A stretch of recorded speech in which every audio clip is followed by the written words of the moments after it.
Genesis 1. In the beginning God created the heavens and the earth.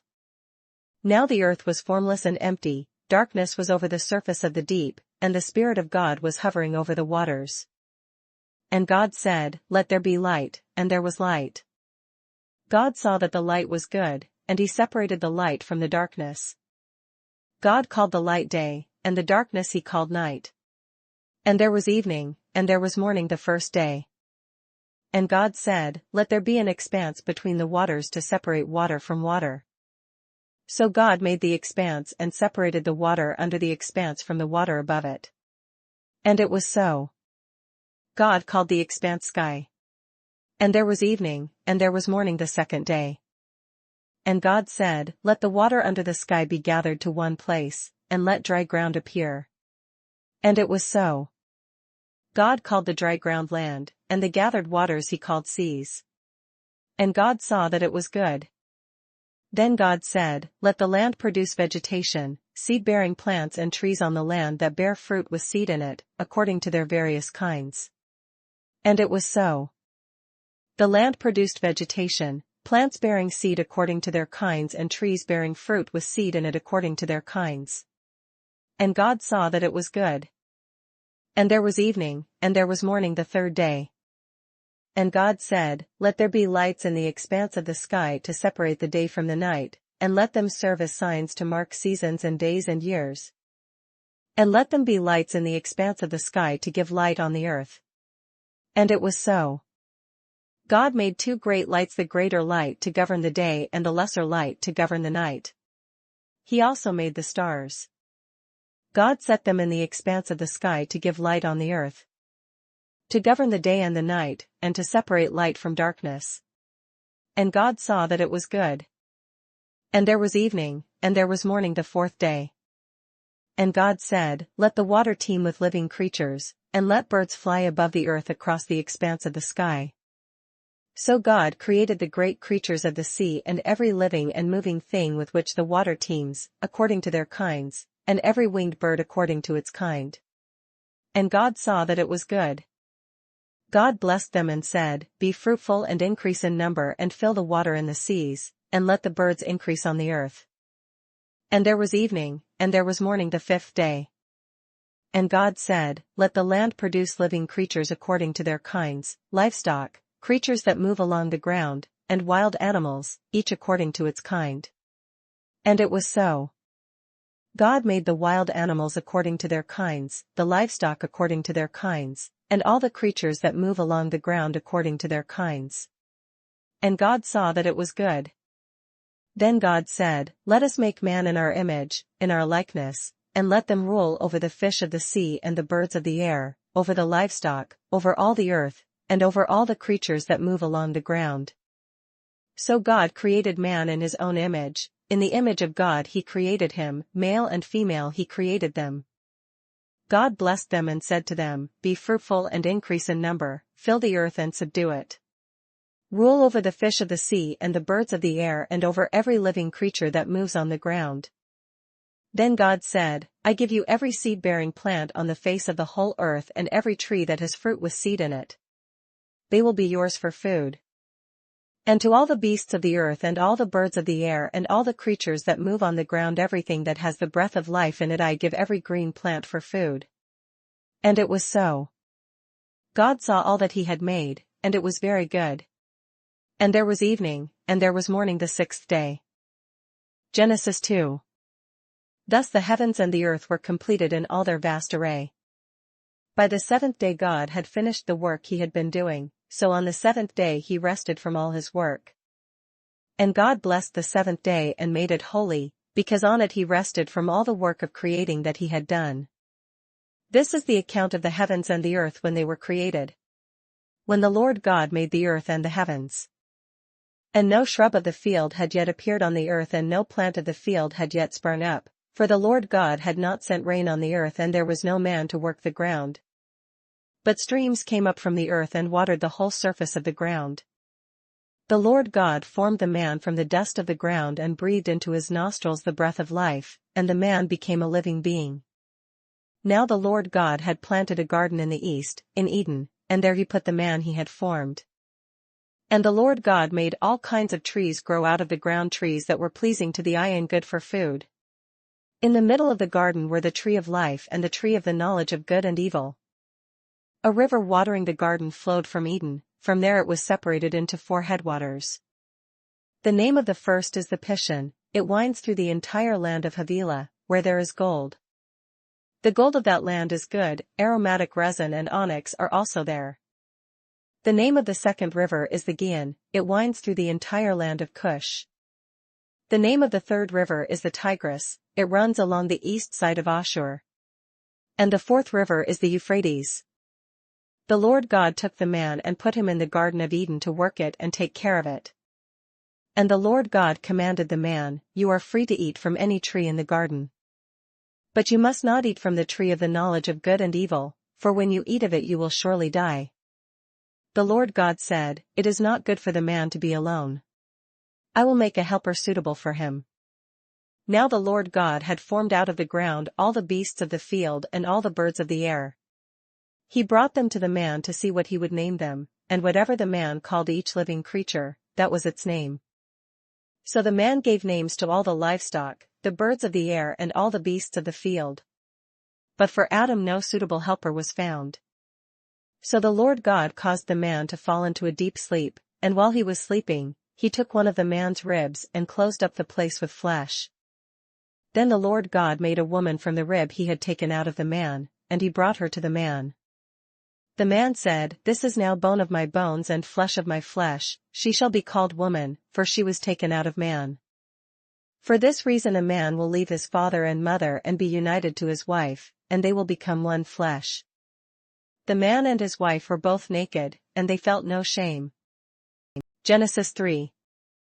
Now the serpent was more crafty than any of the wild animals the Lord God had made. He said to the woman, "Did God really say, 'You must not eat from any tree in the garden'?" The woman said to the serpent, "We may eat fruit from the trees in the garden.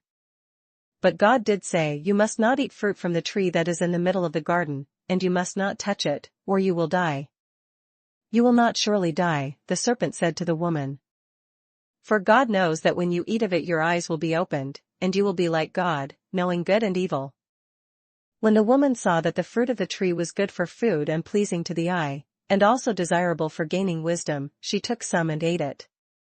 She also gave some to her husband, who was with her, and he ate it.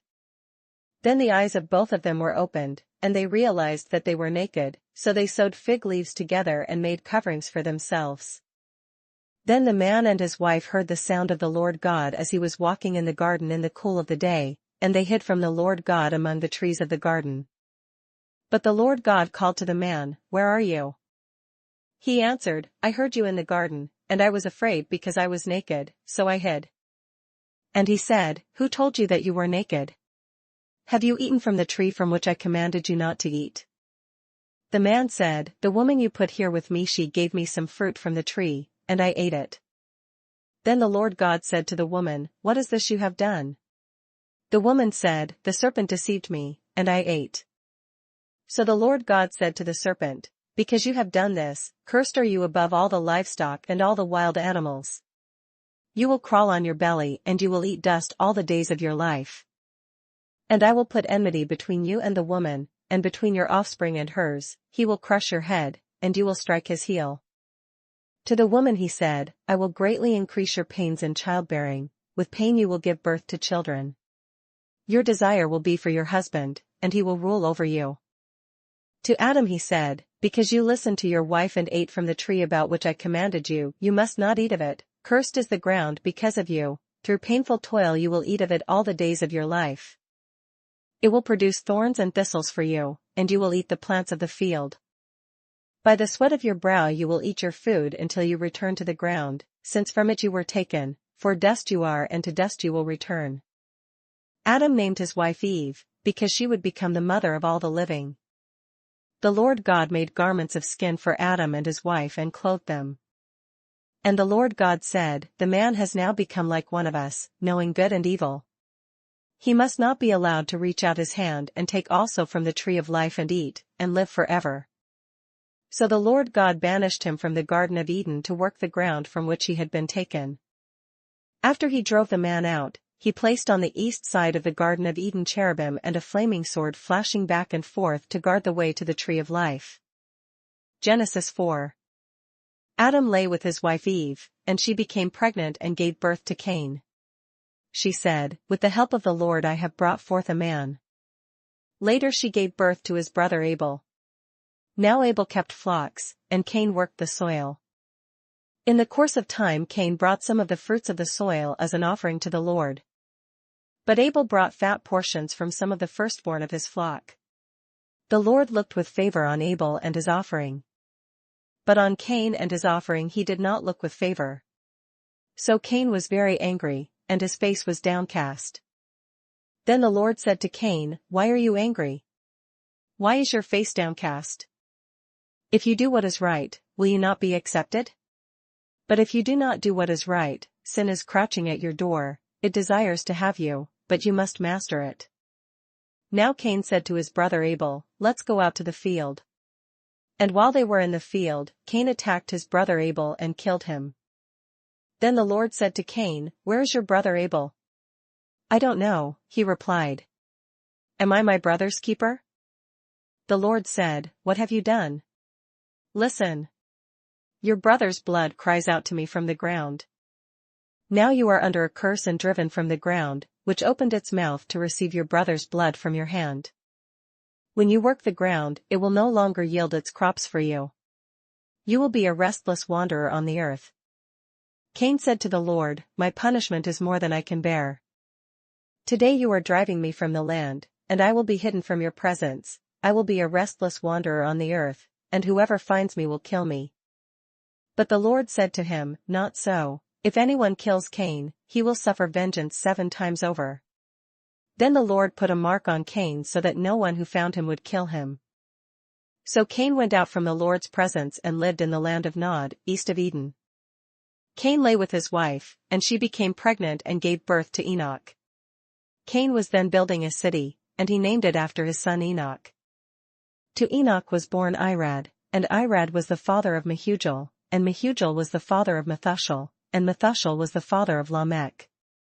Lamech married 2 women, one named Adah and the other Zillah. Adah gave birth to Jabal. He was the father of those who live in tents and raise livestock. His brother's name was Jubal. He was the father of all who play the harp and flute. Zillah also had a son, Tubal-Cain, who forged all kinds of tools out of bronze and iron. Tubal-Cain's sister was Naamah. Lamech said to his wives, Adah and Zillah, "Listen to me, wives of Lamech, hear my words. I have killed a man for wounding me, a young man for injuring me. If Cain is avenged 7 times, then Lamech 77 times. Adam lay with his wife again, and she gave birth to a son and named him Seth, saying, God has granted me another child in place of Abel, since Cain killed him. Seth also had a son, and he named him Enosh. At that time men began to call on the name of the Lord. Genesis 5. This is the written account of Adam's line. When God created man, he made him in the likeness of God. He created them male and female and blessed them. And when they were created, he called them man. When Adam had lived 130 years, he had a son in his own likeness, in his own image, and he named him Seth. After Seth was born, Adam lived 800 years and had other sons and daughters. Altogether, Adam lived 930 years, and then he died. When Seth had lived 105 years, he became the father of Enosh. And after he became the father of Enosh, Seth lived 807 years and had other sons and daughters. Altogether, Seth lived 912 years, and then he died. When Enosh had lived 90 years, he became the father of Kenan. And after he became the father of Kenan, Enosh lived 815 years and had other sons and daughters. Altogether, Enosh lived 905 years, and then he died. When Kenan had lived 70 years, he became the father of Mahalalel. And after he became the father of Mahalalel, Kenan lived 840 years and had other sons and daughters. Altogether, Kenan lived 910 years, and then he died. When Mahalalel had lived 65 years, he became the father of Jared. And after he became the father of Jared, Mahalalel lived 830 years and had other sons and daughters. Altogether, Mahalalel lived 895 years, and then he died. When Jared had lived 162 years, he became the father of Enoch. And after he became the father of Enoch, Jared lived 800 years and had other sons and daughters. Altogether, Jared lived 962 years, and then he died. When Enoch had lived 65 years, he became the father of Methuselah. And after he became the father of Methuselah, Enoch walked with God 300 years and had other sons and daughters. Altogether, Enoch lived 365 years. Enoch walked with God, then he was no more, because God took him away. When Methuselah had lived 187 years, he became the father of Lamech. And after he became the father of Lamech, Methuselah lived 782 years and had other sons and daughters. Altogether, Methuselah lived 969 years, and then he died. When Lamech had lived 182 years, he had a son. He named him Noah and said, "He will comfort us in the labor and painful toil of our hands caused by the ground the Lord has cursed." After Noah was born, Lamech lived 595 years and had other sons and daughters. Altogether, Lamech lived 777 years, and then he died. After Noah was 500 years old, he became the father of Shem, Ham and Japheth. Genesis 6. When men began to increase in number on the earth and daughters were born to them. The sons of God saw that the daughters of men were beautiful, and they married any of them they chose. Then the Lord said, "My spirit will not contend with man forever, for he is mortal, his days will be 120 years. The Nephilim were on the earth in those days and also afterwards when the sons of God went to the daughters of men and had children by them. They were the heroes of old, men of renown. The Lord saw how great man's wickedness on the earth had become, and that every inclination of the thoughts of his heart was only evil all the time. The Lord was grieved that he had made man on the earth, and his heart was filled with pain. So the Lord said, "I will wipe mankind, whom I have created, from the face of the earth, men and animals, and creatures that move along the ground, and birds of the air, for I am grieved that I have made them." But Noah found favor in the eyes of the Lord. This is the account of Noah. Noah was a righteous man, blameless among the people of his time, and he walked with God. Noah had 3 sons, Shem, Ham and Japheth. Now the earth was corrupt in God's sight and was full of violence. God saw how corrupt the earth had become, for all the people on earth had corrupted their ways. So God said to Noah, "I am going to put an end to all people, for the earth is filled with violence because of them. I am surely going to destroy both them and the earth. So make yourself an ark of cypress wood, make rooms in it and coat it with pitch inside and out. This is how you are to build it. The ark is to be 450 feet long, 75 feet wide and 45 feet high. Make a roof for it and finish the ark to within 18 inches of the top. Put a door in the side of the ark and make lower, middle and upper decks. I am going to bring floodwaters on the earth to destroy all life under the heavens, every creature that has the breath of life in it. Everything on earth will perish. But I will establish my covenant with you, and you will enter the ark, you and your sons and your wife and your sons' wives with you. You are to bring into the ark 2 of all living creatures, male and female, to keep them alive with you. 2 of every kind of bird, of every kind of animal and of every kind of creature that moves along the ground will come to you to be kept alive. You are to take every kind of food that is to be eaten and store it away as food for you and for them." Noah did everything just as God commanded him. Genesis 7. The Lord then said to Noah, "Go into the ark, you and your whole family, because I have found you righteous in this generation.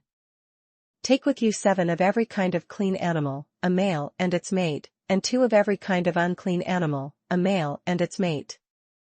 And also 7 of every kind of bird, male and female, to keep their various kinds alive throughout the earth. 7 days from now I will send rain on the earth for 40 days and 40 nights, and I will wipe from the face of the earth every living creature I have made." And Noah did all that the Lord commanded him.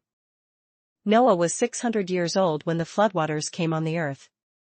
And Noah and his sons and his wife and his sons' wives entered the ark to escape the waters of the flood. Pairs of clean and unclean animals, of birds and of all creatures that move along the ground, male and female, came to Noah and entered the ark, as God had commanded Noah. And after the 7 days the floodwaters came on the earth. In the 600th year of Noah's life, on the 17th day of the 2nd month, on that day all the springs of the great deep burst forth, and the floodgates of the heavens were opened. And rain fell on the earth for 40 days and 40 nights. On that very day Noah and his sons, Shem, Ham and Japheth, together with his wife and the wives of his 3 sons, entered the ark. They had with them every wild animal according to its kind, all livestock according to their kinds, every creature that moves along the ground according to its kind, and every bird according to its kind, everything with wings. Pairs of all creatures that have the breath of life in them came to Noah and entered the ark. The animals going in were male and female of every living thing, as God had commanded Noah. Then the Lord shut him in. For 40 days the flood kept coming on the earth, and as the waters increased they lifted the ark high above the earth. The waters rose and increased greatly on the earth, and the ark floated on the surface of the water. They rose greatly on the earth, and all the high mountains under the entire heavens were covered. The waters rose and covered the mountains to a depth of more than 20 feet. Every living thing that moved on the earth perished: birds, livestock, wild animals, all the creatures that swarm over the earth, and all mankind. Everything on dry land that had the breath of life in its nostrils died. Every living thing on the face of the earth was wiped out, men and animals and the creatures that move along the ground and the birds of the air were wiped from the earth. Only Noah was left, and those with him in the ark. The waters flooded the earth for 150 days. Genesis 8. But God remembered Noah and all the wild animals and the livestock that were with him in the ark, and he sent a wind over the earth, and the waters receded. Now the springs of the deep and the floodgates of the heavens had been closed, and the rain had stopped falling from the sky. The water receded steadily from the earth. At the end of the 150 days the water had gone down. And on the 17th day of the 7th month the ark came to rest on the mountains of Ararat. The waters continued to recede until the 10th month, and on the 1st day of the 10th month the tops of the mountains became visible. After 40 days Noah opened the window he had made in the ark, and sent out a raven, and it kept flying back and forth until the water had dried up from the earth. Then he sent out a dove to see if the water had receded from the surface of the ground. But the dove could find no place to set its feet because there was water over all the surface of the earth, so it returned to Noah in the ark. He reached out his hand and took the dove and brought it back to himself in the ark. He waited 7 more days and again sent out the dove from the ark. When the dove returned to him in the evening, there in its beak was a freshly plucked olive leaf. Then Noah knew that the water had receded from the earth. He waited 7 more days and sent the dove out again, but this time it did not return to him. By the 1st day of the 1st month of Noah's 601st year, the water had dried up from the earth. Noah then removed the covering from the ark and saw that the surface of the ground was dry. By the 27th day of the 2nd month the earth was completely dry. Then God said to Noah, "Come out of the ark, you and your wife and your sons and their wives. Bring out every kind of living creature that is with you, the birds, the animals, and all the creatures that move along the ground, so they can multiply on the earth and be fruitful and increase in number upon it." So Noah came out, together with his sons and his wife and his sons' wives. All the animals and all the creatures that move along the ground and all the birds, everything that moves on the earth, came out of the ark, one kind after another. Then Noah built an altar to the Lord and, taking some of all the clean animals and clean birds, he sacrificed burnt offerings on it. The Lord smelled the pleasing aroma and said in his heart, "Never again will I curse the ground because of man, even though every inclination of his heart is evil from childhood. And never again will I destroy all living creatures, as I have done. As long as the earth endures, seedtime and harvest, cold and heat, summer and winter, day and night will never cease." Genesis 9. Then God blessed Noah and his sons, saying to them, "Be fruitful and increase in number and fill the earth. The fear and dread of you will fall upon all the beasts of the earth and all the birds of the air, upon every creature that moves along the ground, and upon all the fish of the sea, they are given into your hands. Everything that lives and moves will be food for you. Just as I gave you the green plants, I now give you everything. But you must not eat meat that has its lifeblood still in it. And for your lifeblood I will surely demand an accounting. I will demand an accounting from every animal. And from each man, too, I will demand an accounting for the life of his fellow man. Whoever sheds the blood of man, by man shall his blood be shed, for in the image of God has God made man.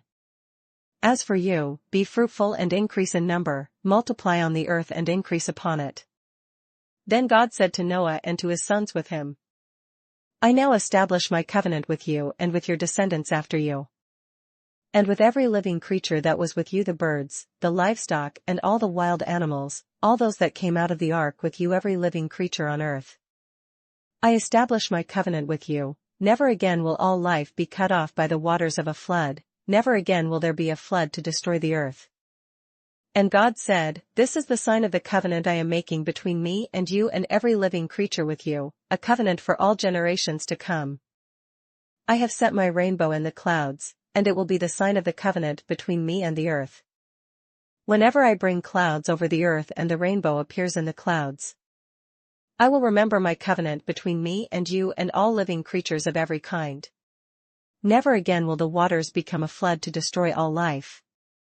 Whenever the rainbow appears in the clouds, I will see it and remember the everlasting covenant between God and all living creatures of every kind on the earth. So God said to Noah, This is the sign of the covenant I have established between me and all life on the earth. The sons of Noah who came out of the ark were Shem, Ham and Japheth. Ham was the father of Canaan. These were the 3 sons of Noah, and from them came the people who were scattered over the earth. Noah, a man of the soil, proceeded to plant a vineyard. When he drank some of its wine, he became drunk and lay uncovered inside his tent. Ham, the father of Canaan, saw his father's nakedness and told his 2 brothers outside. But Shem and Japheth took a garment and laid it across their shoulders, then they walked in backwards and covered their father's nakedness. Their faces were turned the other way so that they would not see their father's nakedness. When Noah awoke from his wine and found out what his youngest son had done to him, he said, Cursed be Canaan. The lowest of slaves will he be to his brothers. He also said, Blessed be the Lord, the God of Shem. May Canaan be the slave of Shem. May God extend the territory of Japheth, may Japheth live in the tents of Shem, and may Canaan be his slave. After the flood Noah lived 350 years. Altogether, Noah lived 950 years, and then he died. Genesis 10. This is the account of Shem, Ham and Japheth, Noah's sons, who themselves had sons after the flood. The sons of Japheth, Gomer, Magog, Madai, Javan, Tubal, Meshech and Tiras. The sons of Gomer, Ashkenaz, Riphath and Togarmah. The sons of Javan, Elisha, Tarshish, the Kittim and the Rodanim. From these the maritime peoples spread out into their territories by their clans within their nations, each with its own language. The sons of Ham, Cush, Mizraim, Put and Canaan. The sons of Cush, Seba, Havilah, Sabta, Rama and Sabteka. The sons of Rama, Sheba and Dedan. Cush was the father of Nimrod, who grew to be a mighty warrior on the earth. He was a mighty hunter before the Lord, that is why it is said, like Nimrod, a mighty hunter before the Lord. The first centers of his kingdom were Babylon, Erech, Akkad and Calneh, in Shinar. From that land he went to Assyria, where he built Nineveh, Rehoboth-ir, Calah, and Rezin, which is between Nineveh and Calah, that is the great city. Mizraim was the father of the Ludites, Anamites, Leabites, Naphtuhites, Pathrusites, Casluhites, from whom the Philistines came, and Caphtorites. Canaan was the father of Sidon his firstborn, and of the Hittites, Jebusites, Amorites, Girgashites, Hivites, Archites, Sinites, Arvadites, Zemarites and Hamathites. Later the Canaanite clans scattered. And the borders of Canaan reached from Sidon towards Gerar as far as Gaza, and then towards Sodom, Gomorrah, Admah, and Zeboim, as far as Lasha. These are the sons of Ham by their clans and languages, in their territories and nations. Sons were also born to Shem, whose older brother was Japheth. Shem was the ancestor of all the sons of Eber. The sons of Shem, Elam, Ashur, Arphaxad, Lud, and Aram. The sons of Aram, Uzi, Hul, Gether, and Meshech. Arphaxad was the father of Shelah, and Shelah the father of Eber. 2 sons were born to Eber, one was named Peleg, because in his time the earth was divided, his brother was named Joktan. Joktan was the father of Almadad, Shalef, Hazarmaveth, Jerah, Hadaram, Uzal, Diklah, Obal, Abimael, Sheba, Ophir, Havilah, and Jobab. All these were sons of Joktan. The region where they lived stretched from Mesha towards Sephar, in the eastern hill country. These are the sons of Shem by their clans and languages, in their territories and nations. These are the clans of Noah's sons, according to their lines of descent, within their nations. From these the nations spread out over the earth after the flood. Genesis 11. Now the whole world had one language and a common speech. As men moved eastward, they found a plain in Shinar and settled there. They said to each other, "Come, let's make bricks and bake them thoroughly." They used brick instead of stone, and bitumen for mortar. Then they said, "Come, let us build ourselves a city, with a tower that reaches to the heavens, so that we may make a name for ourselves and not be scattered over the face of the whole earth." But the Lord came down to see the city and the tower that the men were building. The Lord said, "If as one people speaking the same language they have begun to do this, then nothing they plan to do will be impossible for them. Come, let us go down and confuse their language so they will not understand each other." So the Lord scattered them from there over all the earth, and they stopped building the city. That is why it was called Babel, because there the Lord confused the language of the whole world. From there the Lord scattered them over the face of the whole earth. This is the account of Shem. 2 years after the flood, when Shem was 100 years old, he became the father of Arphaxad. And after he became the father of Arphaxad, Shem lived 500 years and had other sons and daughters. When Arphaxad had lived 35 years, he became the father of Shelah. And after he became the father of Shelah, Arphaxad lived 403 years and had other sons and daughters. When Shelah had lived 30 years, he became the father of Eber. And after he became the father of Eber, Shelah lived 403 years and had other sons and daughters. When Eber had lived 34 years, he became the father of Peleg. And after he became the father of Peleg, Eber lived 430 years and had other sons and daughters. When Peleg had lived 30 years, he became the father of Reu. And after he became the father of Reu, Peleg lived 209 years and had other sons and daughters. When Reu had lived 32 years, he became the father of Serug. And after he became the father of Serug, Reu lived 207 years and had other sons and daughters. When Serug had lived 30 years, he became the father of Nahor. And after he became the father of Nahor, Serug lived 200 years and had other sons and daughters. When Nahor had lived 29 years, he became the father of Terah. And after he became the father of Terah, Nahor lived 119 years and had other sons and daughters. After Terah had lived 70 years, he became the father of Abram, Nahor, and Haran. This is the account of Terah. Terah became the father of Abram, Nahor, and Haran. And Haran became the father of Lot. While his father Terah was still alive, Haran died in Ur of the Chaldeans, in the land of his birth. Abram and Nahor both married. The name of Abram's wife was Sarai, and the name of Nahor's wife was Milcah. She was the daughter of Haran, the father of both Milcah and Iscah. Now Sarai was barren, she had no children. Terah took his son Abram, his grandson Lot son of Haran, and his daughter-in-law Sarai, the wife of his son Abram, and together they set out from Ur of the Chaldeans to go to Canaan. But when they came to Haran, they settled there. Terah lived 205 years, and he died in Haran. Genesis 12. The Lord had said to Abram, "Leave your country, your people, and your father's household and go to the land I will show you. I will make you into a great nation and I will bless you, I will make your name great, and you will be a blessing.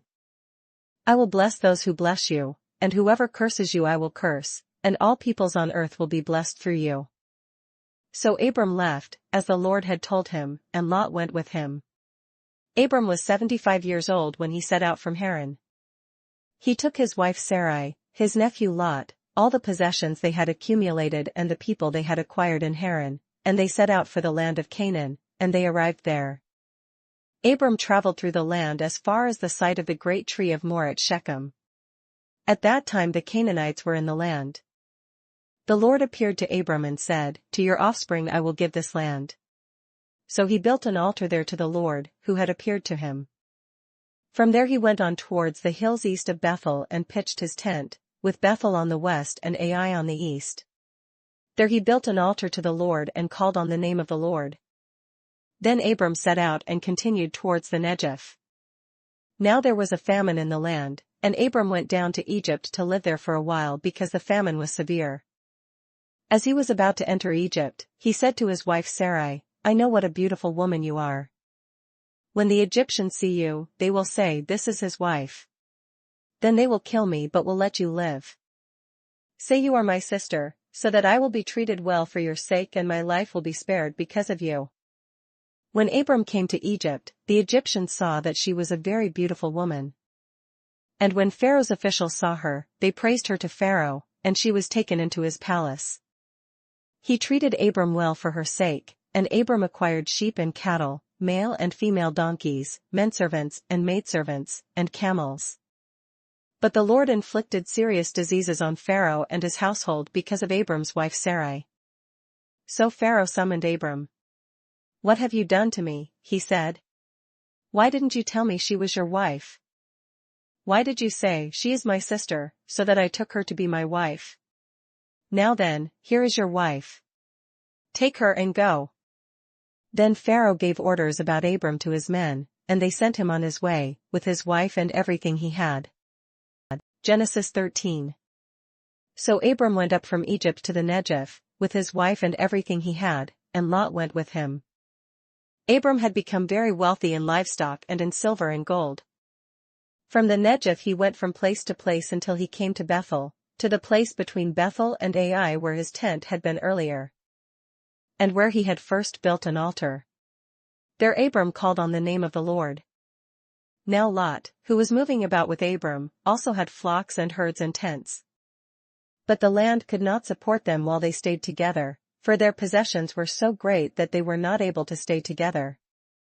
And quarreling arose between Abram's herdsmen and the herdsmen of Lot. The Canaanites and Perizzites were also living in the land at that time. So Abram said to Lot, "Let's not have any quarreling between you and me, or between your herdsmen and mine, for we are brothers. Is not the whole land before you? Let's part company. If you go to the left, I'll go to the right, if you go to the right, I'll go to the left." Lot looked up and saw that the whole plain of the Jordan was well watered, like the garden of the Lord, like the land of Egypt, towards Zoar. This was before the Lord destroyed Sodom and Gomorrah.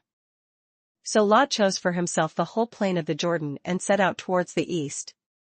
The two men parted company.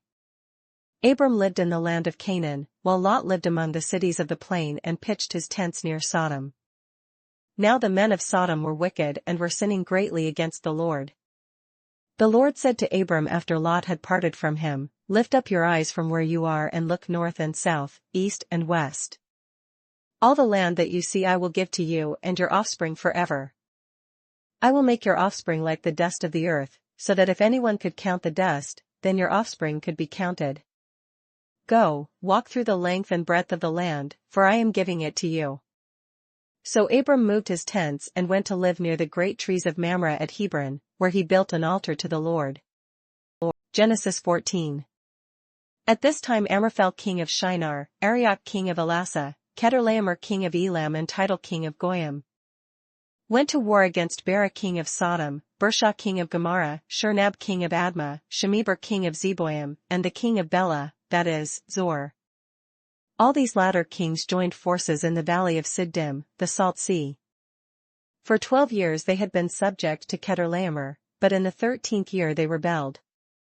In the 14th year, Chedorlaomer and the kings allied with him went out and defeated the Rephates in Ashtaroth Karnaim, the Zuzites in Ham, the Emites in Shave Kiriathaim, and the Horites in the hill country of Seir, as far as El Paran near the desert. Then they turned back and went to En-Mishpat, that is, Kadesh, and they conquered the whole territory of the Amalekites, as well as the Amorites who were living in Hazaz and Tamar. Then the king of Sodom, the king of Gomorrah, the king of Admah, the king of Zeboim and the king of Bela, that is, Zor, marched out and drew up their battle lines in the valley of Siddim. Against Chedorlaomer king of Elam, Tidal king of Goyim, Amraphel king of Shinar and Arioch king of Elasaphor kings against 5. Now the valley of Siddim was full of tar pits, and when the kings of Sodom and Gomorrah fled, some of the men fell into them and the rest fled to the hills. The 4 kings seized all the goods of Sodom and Gomorrah and all their food, then they went away. They also carried off Abram's nephew Lot and his possessions, since he was living in Sodom. One who had escaped came and reported this to Abram the Hebrew. Now Abram was living near the great trees of Mamre the Amorite, a brother of Eshcol and Aner, all of whom were allied with Abram.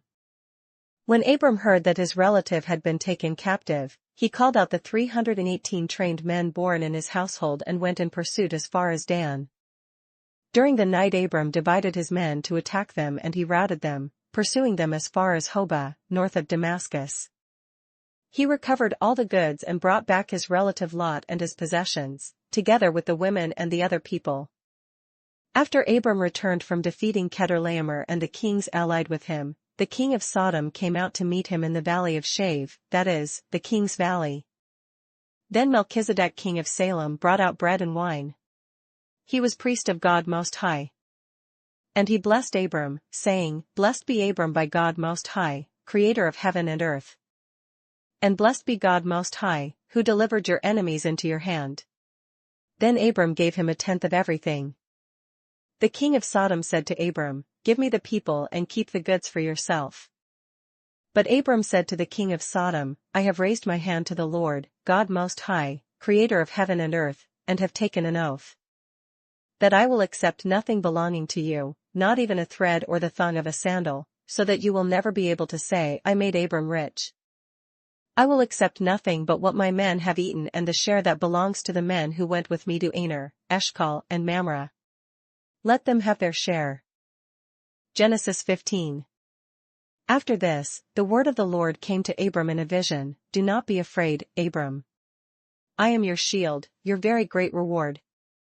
But Abram said, O sovereign Lord, what can you give me since I remain childless and the one who will inherit my estate is Eliezer of Damascus? And Abram said, You have given me no children, so a servant in my household will be my heir. Then the word of the Lord came to him, This man will not be your heir, but a son coming from your own body will be your heir. He took him outside and said, Look up at the heavens and count the stars if indeed you can count them. Then he said to him, So shall your offspring be. Abram believed the Lord, and he credited it to him as righteousness. He also said to him, I am the Lord, who brought you out of Ur of the Chaldeans to give you this land to take possession of it. But Abram said, O sovereign Lord, how can I know that I shall gain possession of it? So the Lord said to him, Bring me a heifer, a goat and a ram, each 3 years old, along with a dove and a young pigeon. Abram brought all these to him, cut them in 2 and arranged the house opposite each other. The birds, however, he did not cut in half. Then birds of prey came down on the carcasses, but Abram drove them away. As the sun was setting, Abram fell into a deep sleep, and a thick and dreadful darkness came over him. Then the Lord said to him, Know for certain that your descendants will be strangers in a country not their own, and they will be enslaved and ill-treated 400 years. But I will punish the nation they serve as slaves, and afterwards they will come out with great possessions. You, however, will go to your fathers in peace and be buried at a good old age. In the 4th generation your descendants will come back here, for the sin of the Amorites has not yet reached its full measure. When the sun had set and darkness had fallen, a smoking brazier with a blazing torch appeared and passed between the pieces. On that day the Lord made a covenant with Abram and said, To your descendants I give this land, from the river of Egypt to the great river, the Euphrates. The land of the Kenite, Kenizzites, Cadmonites, Hittites, Perizzites, Rephaites, Amorites, Canaanites, Girgashites, and Jebusites. Genesis 16. Now Sarai, Abram's wife, had borne him no children. But she had an Egyptian maidservant named Hagar. So she said to Abram, "The Lord has kept me from having children. Go, sleep with my maidservant, perhaps I can build a family through her." Abram agreed to what Sarai said. So after Abram had been living in Canaan 10 years, Sarai his wife took her Egyptian maidservant Hagar and gave her to her husband to be his wife. He slept with Hagar, and she conceived. When she knew she was pregnant, she began to despise her mistress. Then Sarai said to Abram, "You are responsible for the wrong I am suffering. I put my servant in your arms, and now that she knows she is pregnant, she despises me. May the Lord judge between you and me." "Your servant is in your hands," Abram said. "Do with her whatever you think best." Then Sarai ill-treated Hagar, so she fled from her. The angel of the Lord found Hagar near a spring in the desert. It was the spring that is beside the road to Shur. And he said, "Hagar, servant of Sarai, where have you come from, and where are you going?" "I'm running away from my mistress Sarai," she answered. Then the angel of the Lord told her, "Go back to your mistress and submit to her." The angel added, "I will so increase your descendants that they will be too numerous to count." The angel of the Lord also said to her, "You are now with child and you will have a son. You shall name him Ishmael, for the Lord has heard of your misery. He will be a wild donkey of a man, his hand will be against everyone and everyone's hand against him, and he will live in hostility towards all his brothers." She gave this name to the Lord who spoke to her, "You are the God who sees me," for she said, "I have now seen the one who sees me." That is why the well was called Beer Lahai Roi. It is still there, between Kadesh and Bered. So Hagar bore Abram a son, and Abram gave the name Ishmael to the son she had born. Abram was 86 years old when Hagar bore him Ishmael. Genesis 17. When Abram was 99 years old, the Lord appeared to him and said, "I am God Almighty, walk before me and be blameless. I will confirm my covenant between me and you and will greatly increase your numbers." Abram fell face down, and God said to him, "As for me, this is my covenant with you, you will be the father of many nations. No longer will you be called Abram, your name will be Abraham, for I have made you a father of many nations. I will make you very fruitful, I will make nations of you, and kings will come from you. I will establish my covenant as an everlasting covenant between me and you and your descendants after you for the generations to come, to be your God and the God of your descendants after you. The whole land of Canaan, where you are now an alien, I will give as an everlasting possession to you and your descendants after you, and I will be their God." Then God said to Abraham, "As for you, you must keep my covenant, you and your descendants after you for the generations to come. This is my covenant with you and your descendants after you, the covenant you are to keep, every male among you shall be circumcised. You are to undergo circumcision, and it will be the sign of the covenant between me and you. For the generations to come every male among you who is 8 days old must be circumcised, including those born in your household or bought with money from a foreigner, those who are not your offspring. Whether born in your household or bought with your money, they must be circumcised. My covenant in your flesh is to be an everlasting covenant. Any uncircumcised male, who has not been circumcised in the flesh, will be cut off from his people, he has broken my covenant." God also said to Abraham, "As for Sarai your wife, you are no longer to call her Sarai, her name will be Sarah. I will bless her and will surely give you a son by her. I will bless her so that she will be the mother of nations, kings of peoples will come from her." Abraham fell face down, he laughed and said to himself, "Will a son be born to a man 100 years old? Will Sarah bear a child at the age of 90? And Abraham said to God, "If only Ishmael might live under your blessing." Then God said, "Yes, but your wife Sarah will bear you a son, and you will call him Isaac. I will establish my covenant with him as an everlasting covenant for his descendants after him. And as for Ishmael, I have heard you, I will surely bless him, I will make him fruitful and will greatly increase his numbers. He will be the father of 12 rulers, and I will make him into a great nation. But my covenant I will establish with Isaac, whom Sarah will bear to you by this time next year." When he had finished speaking with Abraham, God went up from him.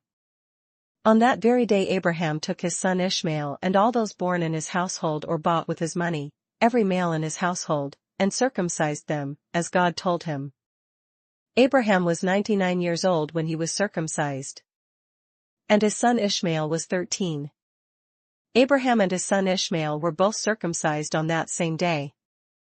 And every male in Abraham's household, including those born in his household or bought from a foreigner, was circumcised with him. Genesis 18. The Lord appeared to Abraham near the great trees of Mamre while he was sitting at the entrance to his tent in the heat of the day. Abraham looked up and saw 3 men standing nearby. When he saw them, he hurried from the entrance of his tent to meet them and bowed low to the ground. He said, "If I have found favor in your eyes, my Lord, do not pass your servant by. Let a little water be brought, and then you may all wash your feet and rest under this tree. Let me get you something to eat, so you can be refreshed and then go on your way now that you have come to your servant." "Very well," they answered, "do as you say." So Abraham hurried into the tent to Sarah. "Quick," he said, "get 3 seahs of fine flour and knead it and bake some bread." Then he ran to the herd and selected a choice, tender calf and gave it to a servant, who hurried to prepare it. He then brought some curds and milk and the calf that had been prepared, and set these before them. While they ate, he stood near them under a tree. "Where is your wife Sarah?" they asked him. "There, in the tent," he said. Then the Lord said, "I will surely return to you about this time next year, and Sarah your wife will have a son." Now Sarah was listening at the entrance to the tent, which was behind him. Abraham and Sarah were already old and well advanced in years, and Sarah was past the age of childbearing. So Sarah laughed to herself as she thought, "After I am worn out and my master is old, will I now have this pleasure?" Then the Lord said to Abraham, "Why did Sarah laugh and say, 'Will I really have a child, now that I am old?' Is anything too hard for the Lord? I will return to you at the appointed time next year and Sarah will have a son." Sarah was afraid, so she lied and said, "I did not laugh." But he said, "Yes, you did laugh." When the men got up to leave, they looked down towards Sodom, and Abraham walked along with them to see them on their way. Then the Lord said, "Shall I hide from Abraham what I am about to do? Abraham will surely become a great and powerful nation, and all nations on earth will be blessed through him. For I have chosen him, so that he will direct his children and his household after him to keep the way of the Lord by doing what is right and just, so that the Lord will bring about for Abraham what he has promised him." Then the Lord said, "The outcry against Sodom and Gomorrah is so great and their sin so grievous, that I will go down and see if what they have done is as bad as the outcry that has reached me. If not, I will know." The men turned away and went towards Sodom, but Abraham remained standing before the Lord. Then Abraham approached him and said, "Will you sweep away the righteous with the wicked? What if there are 50 righteous people in the city? Will you really sweep it away and not spare the place for the sake of the 50 righteous people in it? Far be it from you to do such a thing, to kill the righteous with the wicked, treating the righteous and the wicked alike. Far be it from you. Will not the judge of all the earth do right?" The Lord said, "If I find 50 righteous people in the city of Sodom, I will spare the whole place for their sake." Then Abraham spoke up again, "Now that I have been so bold as to speak to the Lord, though I am nothing but dust and ashes, what if the number of the righteous is 5 less than 50? Will you destroy the whole city because of 5 people? If I find 45 there," he said, "I will not destroy it." Once again he spoke to him, "What if only 40 are found there?" He said, "For the sake of 40, I will not do it." Then he said, "May the Lord not be angry, but let me speak. What if only 30 can be found there?" He answered, "I will not do it if I find 30 there." Abraham said, "Now that I have been so bold as to speak to the Lord, what if only 20 can be found there?" He said, "For the sake of 20, I will not destroy it." Then he said, "May the Lord not be angry, but let me speak just once more. What if only 10 can be found there?" He answered, "For the sake of 10, I will not destroy it." When the Lord had finished speaking with Abraham, he left, and Abraham returned home. Genesis 19. The two angels arrived at Sodom in the evening, and Lot was sitting in the gateway of the city. When he saw them, he got up to meet them and bowed down with his face to the ground. "My lords," he said, "please turn aside to your servant's house. You can wash your feet and spend the night and then go on your way early in the morning." "No," they answered, "we will spend the night in the square." But he insisted so strongly that they did go with him and entered his house. He prepared a meal for them, baking bread without yeast, and they ate. Before they had gone to bed, all the men from every part of the city of Sodom, both young and old, surrounded the house. They called to Lot, "Where are the men who came to you tonight? Bring them out to us so that we can have sex with them." Lot went outside to meet them and shut the door behind him. And said, "No, my friends. Don't do this wicked thing. Look, I have 2 daughters who have never slept with a man. Let me bring them out to you, and you can do what you like with them. But don't do anything to these men, for they have come under the protection of my roof." "Get out of our way," they replied. And they said, "This fellow came here as an alien, and now he wants to play the judge. We'll treat you worse than them." They kept bringing pressure on Lot and moved forward to break down the door. But the men inside reached out and pulled Lot back into the house and shut the door.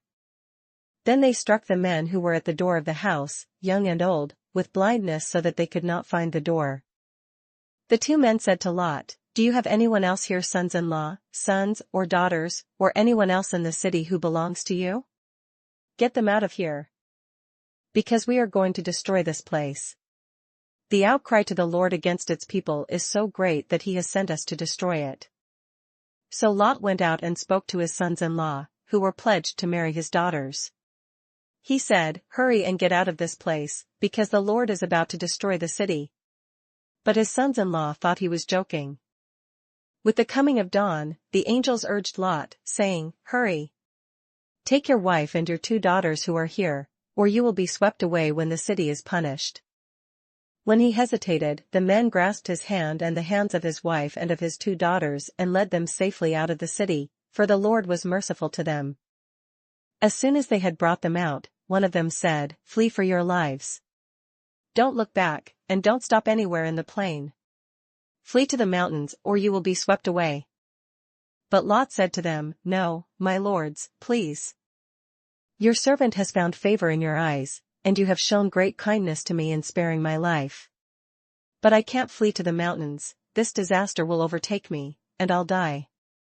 Look, here is a town near enough to run to, and it is small.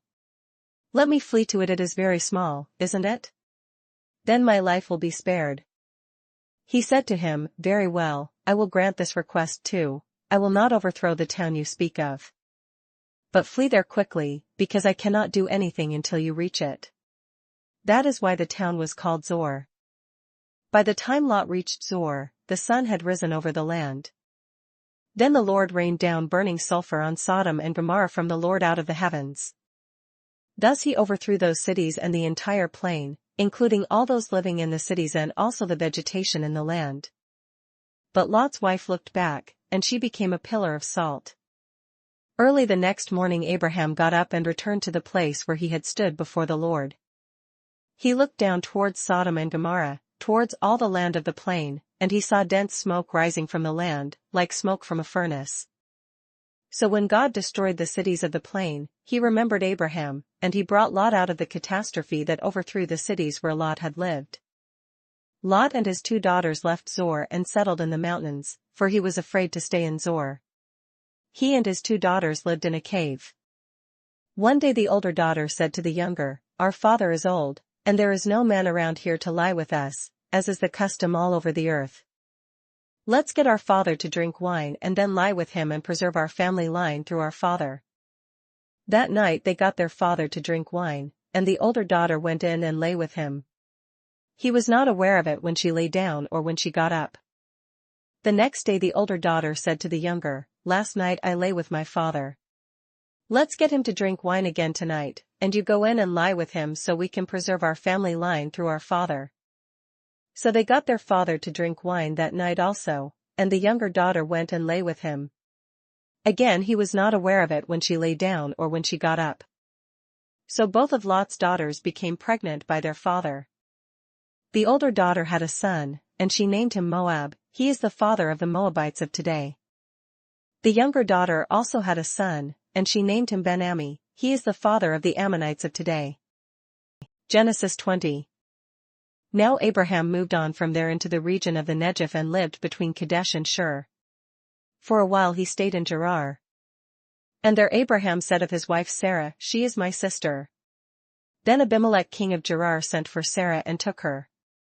But God came to Abimelech in a dream one night and said to him, "You are as good as dead because of the woman you have taken, she is a married woman." Now Abimelech had not gone near her, so he said, "Lord, will you destroy an innocent nation? Did he not say to me, 'She is my sister,' and didn't she also say, 'He is my brother'? I have done this with a clear conscience and clean hands." Then God said to him in the dream, "Yes, I know you did this with a clear conscience, and so I have kept you from sinning against me. That is why I did not let you touch her. Now return the man's wife, for he is a prophet, and he will pray for you and you will live. But if you do not return her, you may be sure that you and all yours will die." Early the next morning Abimelech summoned all his officials, and when he told them all that had happened, they were very much afraid. Then Abimelech called Abraham in and said, "What have you done to us? How have I wronged you that you have brought such great guilt upon me and my kingdom? You have done things to me that should not be done." And Abimelech asked Abraham, "What was your reason for doing this?" Abraham replied, "I said to myself, there is surely no fear of God in this place, and they will kill me because of my wife. Besides, she really is my sister, the daughter of my father though not of my mother, and she became my wife. And when God caused me to wander from my father's household, I said to her, 'This is how you can show your love to me, everywhere we go, say of me, he is my brother.'" Then Abimelech brought sheep and cattle and male and female slaves and gave them to Abraham, and he returned Sarah his wife to him. And Abimelech said, "My land is before you, live wherever you like." To Sarah he said, "I am giving your brother 1,000 shekels of silver. This is to cover the offense against you before all who are with you, you are completely vindicated." Then Abraham prayed to God, and God healed Abimelech, his wife and his slave girls so they could have children again. For the Lord had closed up every womb in Abimelech's household because of Abraham's wife Sarah. Genesis 21.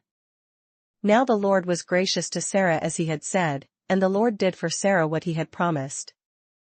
Sarah became pregnant and bore a son to Abraham in his old age, at the very time God had promised him.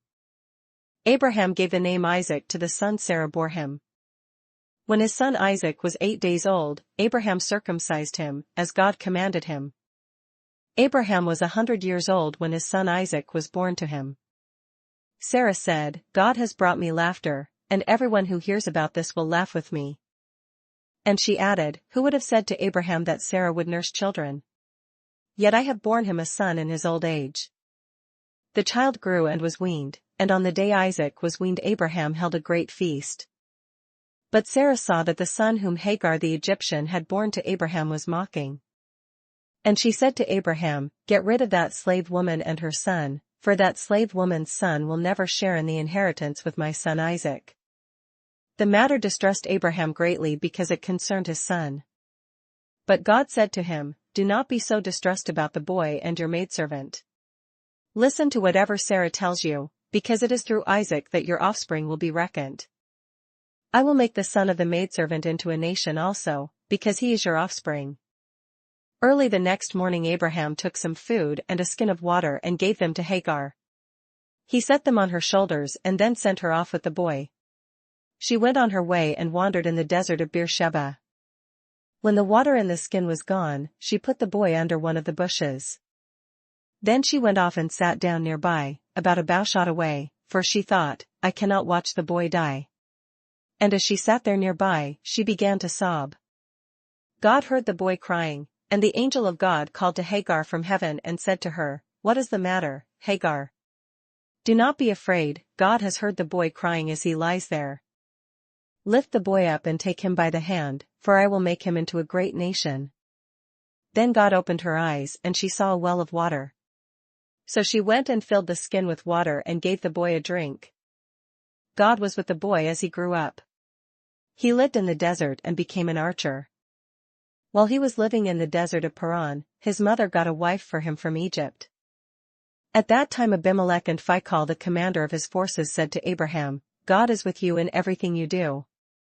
Now swear to me here before God that you will not deal falsely with me or my children or my descendants. Show to me and the country where you are living as an alien the same kindness I have shown to you. Abraham said, I swear it. Then Abraham complained to Abimelech about a well of water that Abimelech's servants had seized. But Abimelech said, I don't know who has done this. You did not tell me, and I heard about it only today. So Abraham brought sheep and cattle and gave them to Abimelech, and the two men made a treaty. Abraham set apart 7 ewe lambs from the flock. And Abimelech asked Abraham, What is the meaning of these 7 ewe lambs you have set apart by themselves? He replied, Accept these 7 lambs from my hand as a witness that I dug this well. So that place was called Beersheba, because the two men swore an oath there. After the treaty had been made at Beersheba, Abimelech and Phicol the commander of his forces returned to the land of the Philistines. Abraham planted a tamarisk tree in Beersheba, and there he called upon the name of the Lord, the eternal God. And Abraham stayed in the land of the Philistines for a long time.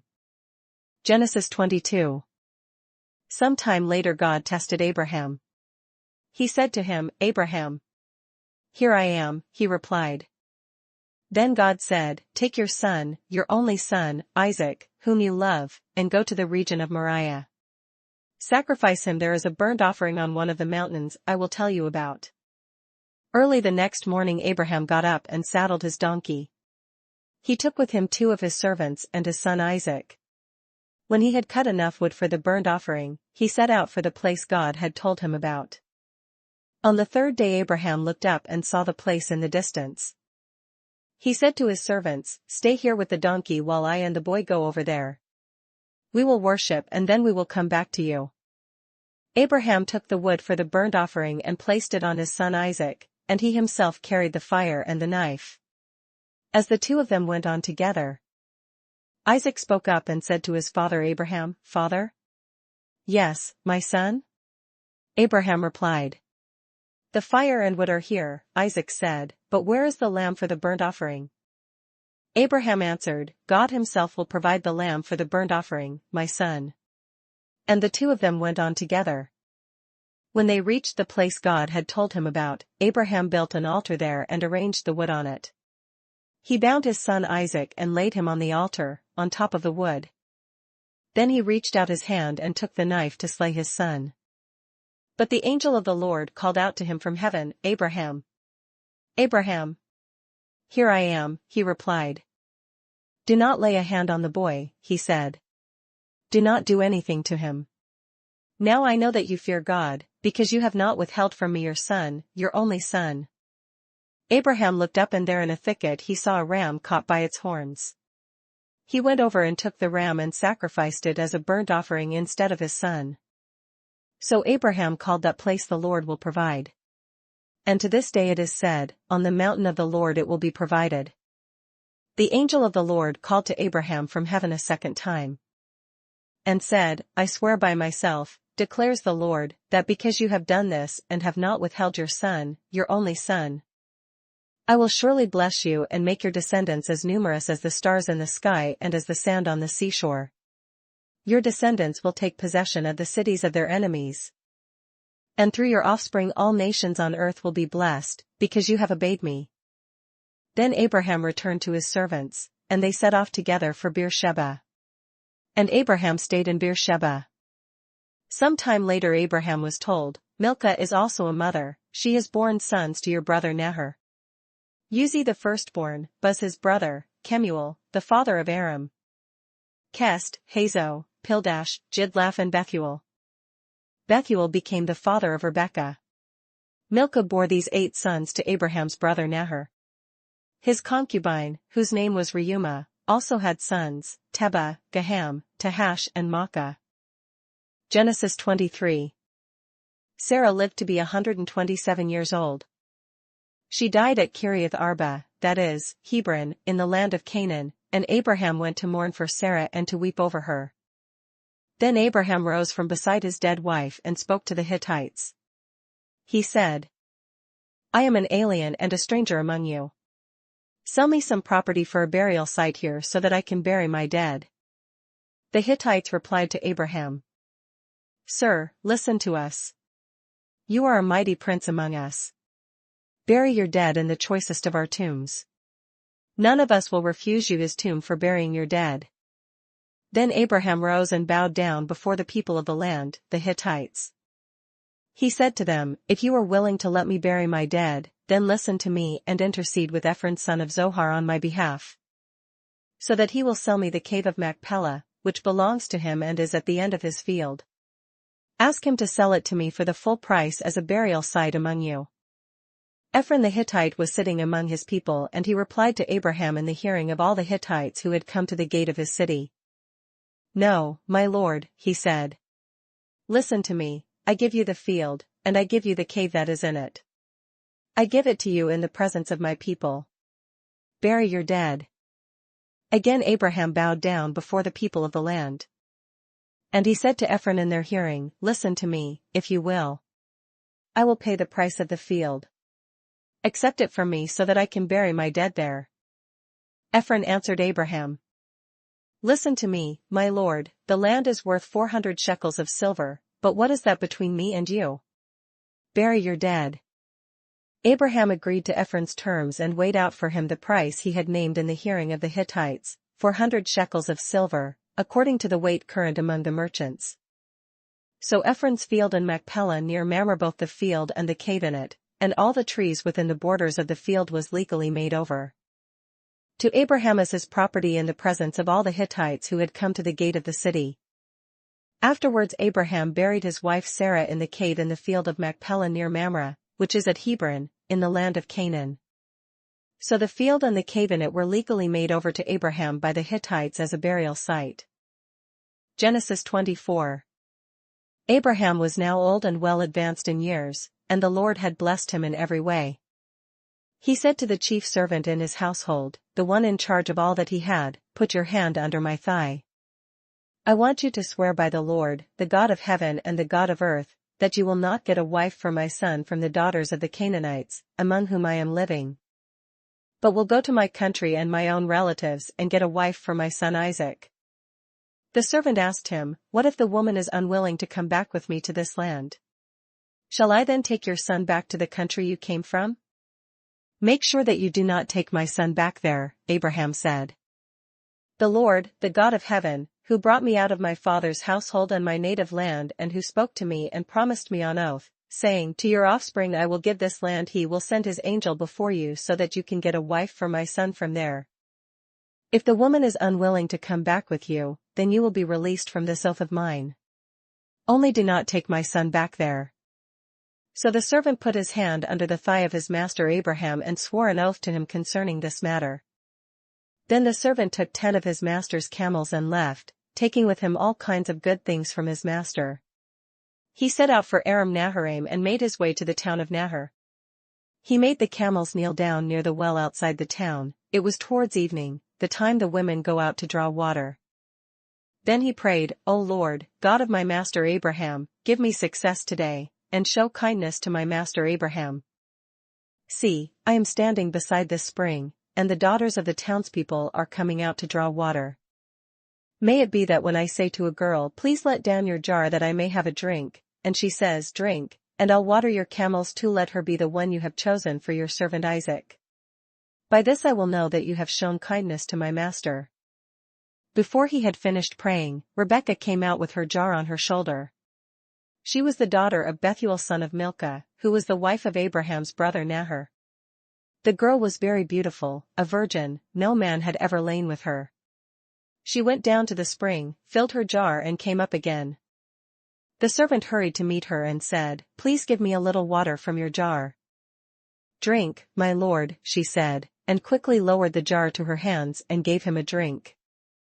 After she had given him a drink, she said, I'll draw water for your camels too, until they have finished drinking. So she quickly emptied her jar into the trough, ran back to the well to draw more water, and drew enough for all his camels. Without saying a word, the man watched her closely to learn whether or not the Lord had made his journey successful. When the camels had finished drinking, the man took out a gold nose ring weighing a beka and 2 gold bracelets weighing 10 shekels. Then he asked, "Whose daughter are you? Please tell me, is there room in your father's house for us to spend the night?" She answered him, "I am the daughter of Bethuel, the son that Milcah bore to Nahor." And she added, "We have plenty of straw and fodder, as well as room for you to spend the night." Then the man bowed down and worshipped the Lord, saying, "Praise be to the Lord, the God of my master Abraham, who has not abandoned his kindness and faithfulness to my master. As for me, the Lord has led me on the journey to the house of my master's relatives." The girl ran and told her mother's household about these things. Now Rebekah had a brother named Laban, and he hurried out to the man at the spring. As soon as he had seen the nose ring, and the bracelets on his sister's arms, and had heard Rebekah tell what the man said to her, he went out to the man and found him standing by the camels near the spring. "Come, you who are blessed by the Lord," he said. "Why are you standing out here? I have prepared the house and a place for the camels." So the man went to the house, and the camels were unloaded. Straw and fodder were brought for the camels, and water for him and his men to wash their feet. Then food was set before him, but he said, "I will not eat until I have told you what I have to say." "Then tell us," Laban said. So he said, "I am Abraham's servant. The Lord has blessed my master abundantly, and he has become wealthy. He has given him sheep and cattle, silver and gold, menservants and maidservants, and camels and donkeys. My master's wife Sarah has borne him a son in her old age, and he has given him everything he owns. And my master made me swear an oath, and said, 'You must not get a wife for my son from the daughters of the Canaanites, in whose land I live. But go to my father's family and to my own clan, and get a wife for my son.' Then I asked my master, 'What if the woman will not come back with me?' He replied, 'The Lord, before whom I have walked, will send his angel with you and make your journey a success, so that you can get a wife for my son from my own clan and from my father's family. Then, when you go to my clan, you will be released from my oath. Even if they refuse to give her to you, you will be released from my oath.' When I came to the spring today, I said, 'O Lord, God of my master Abraham, if you will, please grant success to the journey on which I have come. See, I am standing beside this spring. If a maiden comes out to draw water and I say to her, "Please let me drink a little water from your jar," and if she says to me, "Drink, and I'll draw water for your camels too," let her be the one the Lord has chosen for my master's son." Before I finished praying in my heart, Rebekah came out, with her jar on her shoulder. She went down to the spring and drew water, and I said to her, "Please give me a drink." She quickly lowered her jar from her shoulder and said, "Drink, and I'll water your camels too." So I drank, and she watered the camels also. I asked her, "Whose daughter are you?" She said, "The daughter of Bethuel son of Nahor, whom Milcah bore to him." Then I put the ring in her nose and the bracelets on her arms. And I bowed down and worshipped the Lord. I praised the Lord, the God of my master Abraham, who had led me on the right road to get the granddaughter of my master's brother for his son. Now if you will show kindness and faithfulness to my master, tell me, and if not, tell me, so I may know which way to turn." Laban and Bethuel answered, "This is from the Lord, we can say nothing to you one way or the other. Here is Rebekah, take her and go, and let her become the wife of your master's son, as the Lord has directed." When Abraham's servant heard what they said, he bowed down to the ground before the Lord. Then the servant brought out gold and silver jewelry and articles of clothing and gave them to Rebekah. He also gave costly gifts to her brother and to her mother. Then he and the men who were with him ate and drank and spent the night there. When they got up the next morning, he said, "Send me on my way to my master." But her brother and her mother replied, "Let the girl remain with us 10 days or so, then you may go." But he said to them, "Do not detain me, now that the Lord has granted success to my journey. Send me on my way so I may go to my master." Then they said, "Let's call the girl and ask her about it." So they called Rebekah and asked her, "Will you go with this man?" "I will go," she said. So they sent their sister Rebekah on her way, along with her nurse and Abraham's servant and his men. And they blessed Rebekah and said to her, "Our sister, may you increase to thousands upon thousands, may your offspring possess the gates of their enemies." Then Rebekah and her maids got ready and mounted their camels and went back with the man. So the servant took Rebekah and left. Now Isaac had come from Beer Lahai Roi, for he was living in the Negev. He went out to the field one evening to meditate, and as he looked up, he saw camels approaching. Rebekah also looked up and saw Isaac.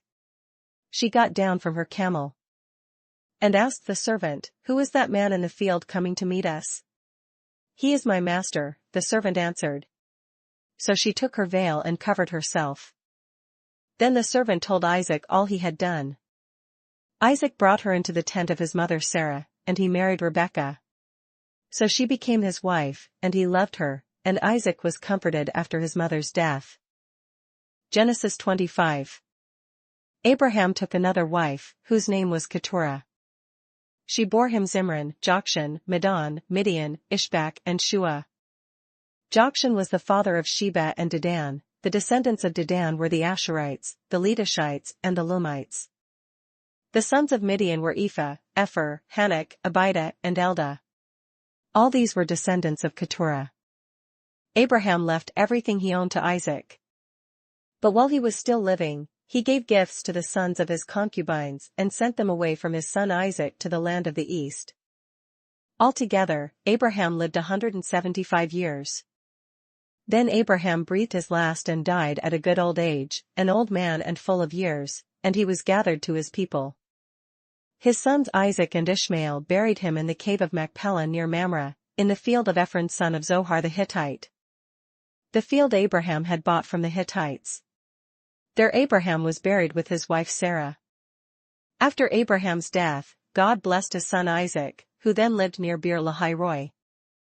This is the account of Abraham's son Ishmael, whom Sarah's maidservant, Hagar the Egyptian, bore to Abraham. These are the names of the sons of Ishmael, listed in the order of their birth: Nebaioth the firstborn of Ishmael, Kedar, Adbeel, Mibsam, Mishma, Duma, Massa, Hadad, Tema, Jetur, Naphish and Kedemah. These were the sons of Ishmael, and these are the names of the 12 tribal rulers according to their settlements and camps. Altogether, Ishmael lived 137 years. He breathed his last and died, and he was gathered to his people. His descendants settled in the area from Havilah to Shur, near the border of Egypt, as you go towards Ashur. And they lived in hostility towards all their brothers. This is the account of Abraham's son Isaac. Abraham became the father of Isaac. And Isaac was 40 years old when he married Rebekah daughter of Bethuel the Aramean from Paddan Aram and sister of Laban the Aramean. Isaac prayed to the Lord on behalf of his wife, because she was barren.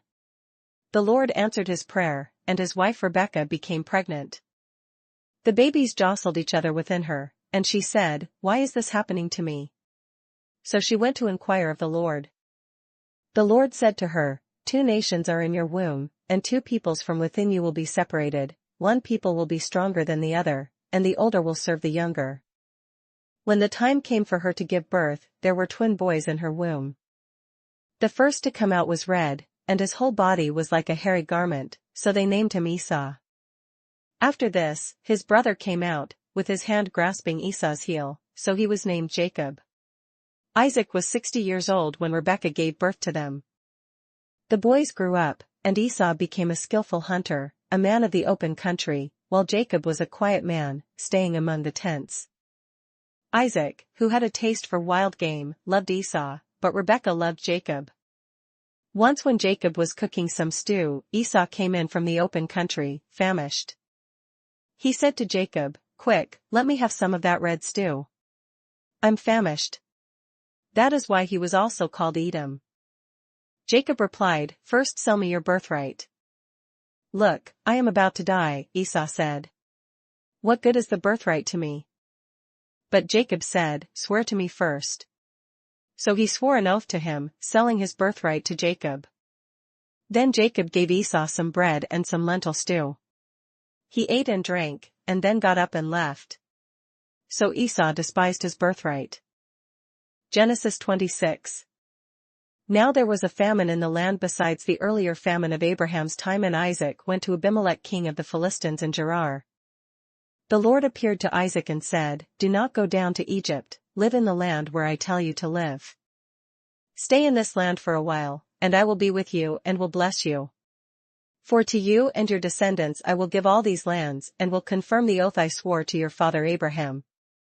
I will make your descendants as numerous as the stars in the sky and will give them all these lands, and through your offspring all nations on earth will be blessed. Because Abraham obeyed me and kept my requirements, my commands, my decrees and my laws." So Isaac stayed in Gerar. When the men of that place asked him about his wife, he said, "She is my sister," because he was afraid to say, "She is my wife." He thought, "The men of this place might kill me on account of Rebekah, because she is beautiful." When Isaac had been there a long time, Abimelech king of the Philistines looked down from a window and saw Isaac caressing his wife Rebekah. So Abimelech summoned Isaac and said, "She is really your wife. Why did you say, 'She is my sister'?" Isaac answered him, "Because I thought I might lose my life on account of her."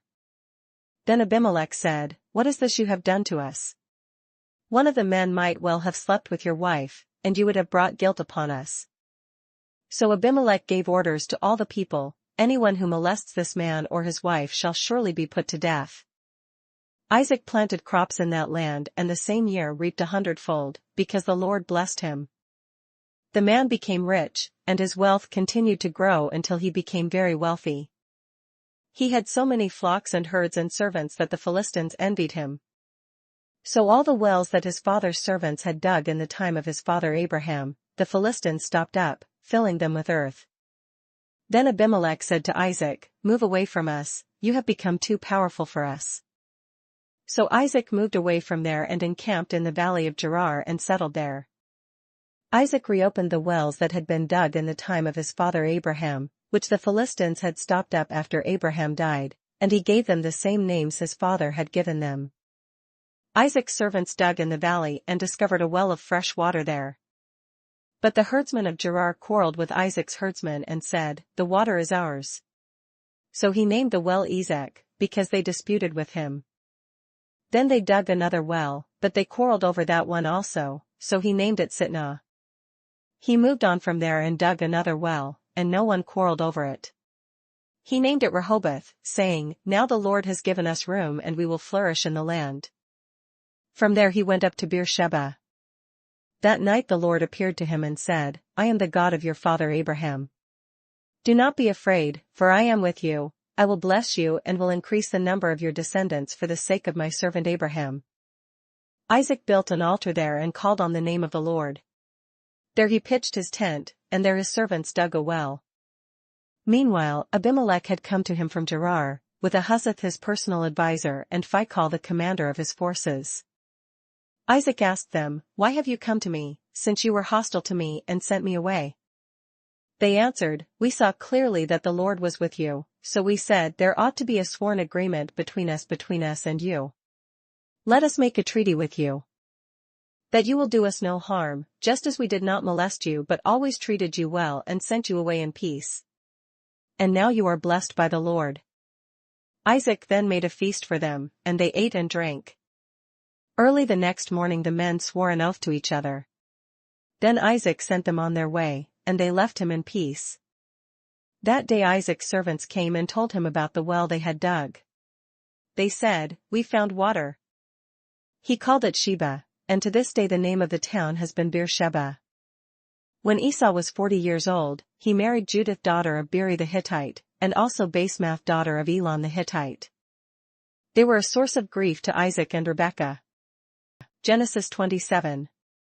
When Isaac was old and his eyes were so weak that he could no longer see, he called for Esau his older son and said to him, "My son."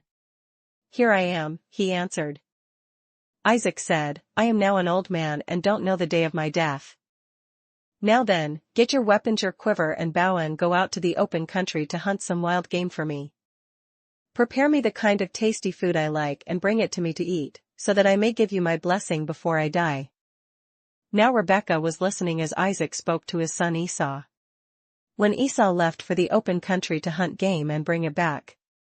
Rebekah said to her son Jacob, "Look, I overheard your father say to your brother Esau, 'Bring me some game and prepare me some tasty food to eat, so that I may give you my blessing in the presence of the Lord before I die.' Now, my son, listen carefully and do what I tell you. Go out to the flock and bring me 2 choice young goats, so that I can prepare some tasty food for your father, just the way he likes it. Then take it to your father to eat, so that he may give you his blessing before he dies." Jacob said to Rebekah his mother, "But my brother Esau is a hairy man, and I'm a man with smooth skin. What if my father touches me? I would appear to be tricking him and would bring down a curse on myself rather than a blessing." His mother said to him, "My son, let the curse fall on me. Just do what I say, go and get them for me." So he went and got them and brought them to his mother, and she prepared some tasty food, just the way his father liked it. Then Rebekah took the best clothes of Esau her older son, which she had in the house, and put them on her younger son Jacob. She also covered his hands and the smooth part of his neck with the goatskins. Then she handed to her son Jacob the tasty food and the bread she had made. He went to his father and said, "My father." "Yes, my son," he answered. "Who is it?" Jacob said to his father, "I am Esau your firstborn. I have done as you told me. Please sit up and eat some of my game so that you may give me your blessing." Isaac asked his son, "How did you find it so quickly, my son?" "The Lord your God gave me success," he replied. Then Isaac said to Jacob, "Come near so I can touch you, my son, to know whether you really are my son Esau or not." Jacob went close to his father Isaac, who touched him and said, "The voice is the voice of Jacob, but the hands are the hands of Esau." He did not recognize him, for his hands were hairy like those of his brother Esau, so he blessed him. "Are you really my son Esau?" he asked. "I am," he replied. Then he said, "My son, bring me some of your game to eat, so that I may give you my blessing." Jacob brought it to him and he ate, and he brought some wine and he drank. Then his father Isaac said to him, "Come here, my son, and kiss me." So he went to him and kissed him. When Isaac caught the smell of his clothes, he blessed him and said, "Ah, the smell of my son is like the smell of a field that the Lord has blessed. May God give you of heaven's dew and of earth's richness an abundance of grain and new wine. May nations serve you and peoples bow down to you. Be Lord over your brothers, and may the sons of your mother bow down to you. May those who curse you be cursed and those who bless you be blessed." After Isaac finished blessing him and Jacob had scarcely left his father's presence, his brother Esau came in from hunting. He too prepared some tasty food and brought it to his father. Then he said to him, "My father, sit up and eat some of my game, so that you may give me your blessing." His father Isaac asked him, "Who are you?" "I am your son," he answered, "your firstborn, Esau." Isaac trembled violently and said, "Who was it, then, that hunted game and brought it to me? I ate it just before you came and I blessed him, and indeed he will be blessed." When Esau heard his father's words, he burst out with a loud and bitter cry and said to his father, "Bless me too, my father." But he said, "Your brother came deceitfully and took your blessing." Esau said, "Isn't he rightly named Jacob? He has deceived me these 2 times, he took my birthright, and now he's taken my blessing." Then he asked, "Haven't you reserved any blessing for me?" Isaac answered Esau, "I have made him lord over you and have made all his relatives his servants, and I have sustained him with grain and new wine. So what can I possibly do for you, my son?" Esau said to his father, "Do you have only one blessing, my father? Bless me too, my father." Then Esau wept aloud. His father Isaac answered him, "Your dwelling will be away from the earth's richness, away from the dew of heaven above. You will live by the sword and you will serve your brother. But when you grow restless, you will throw his yoke from off your neck." Esau held a grudge against Jacob because of the blessing his father had given him. He said to himself, "The days of mourning for my father are near, then I will kill my brother Jacob." When Rebekah was told what her older son Esau had said, she sent for her younger son Jacob and said to him, "Your brother Esau is consoling himself with the thought of killing you. Now then, my son, do what I say, flee at once to my brother Laban in Haran. Stay with him for a while until your brother's fury subsides. When your brother is no longer angry with you and forgets what you did to him, I'll send word for you to come back from there. Why should I lose both of you in one day?"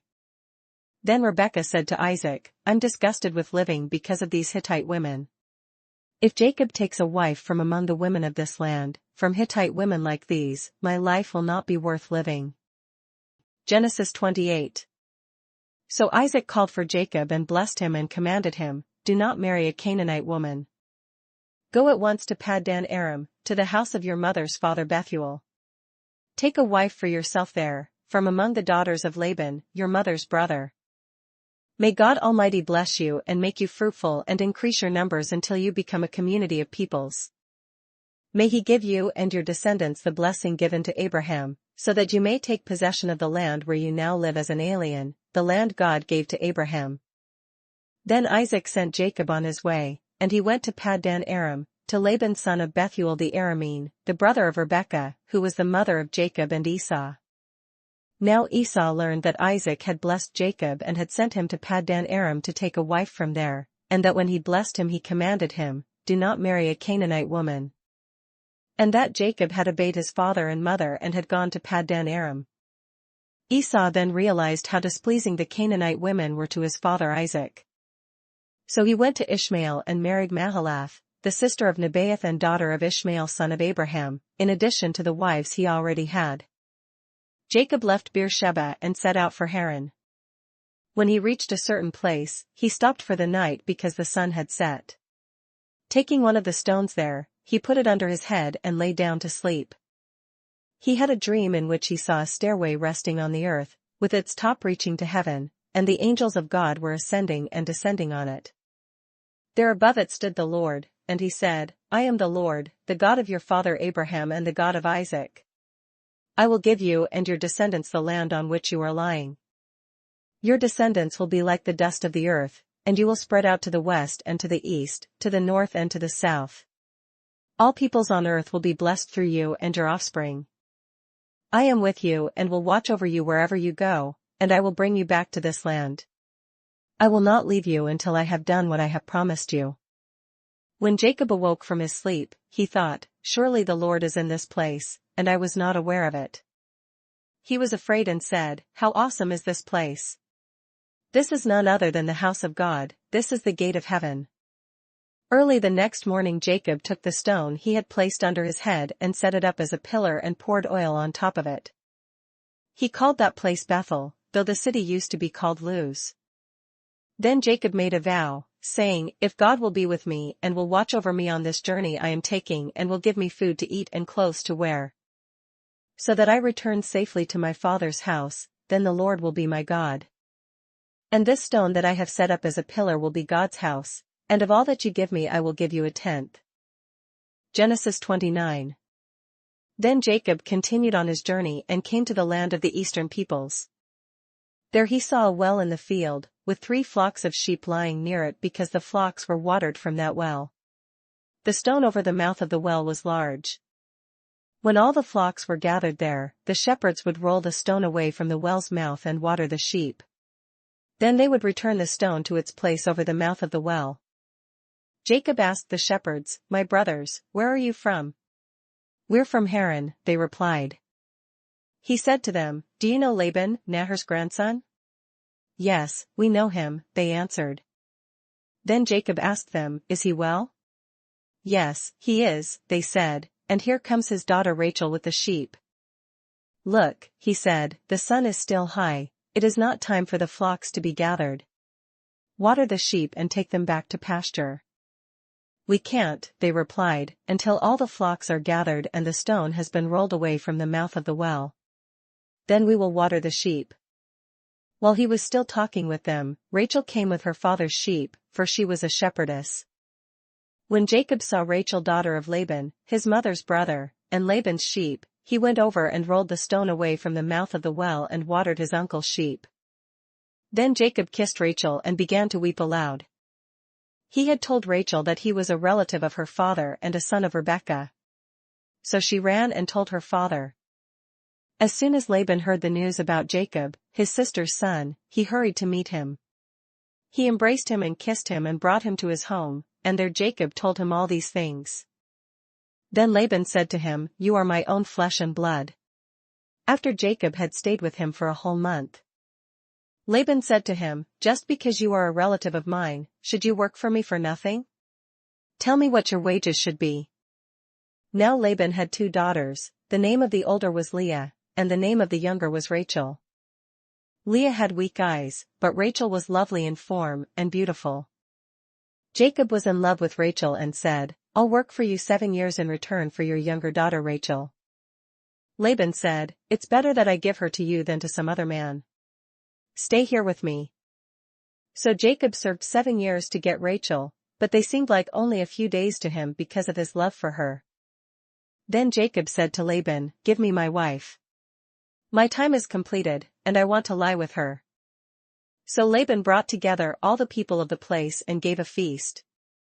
But when evening came, he took his daughter Leah and gave her to Jacob, and Jacob lay with her. And Laban gave his servant girl Zilpah to his daughter as her maidservant.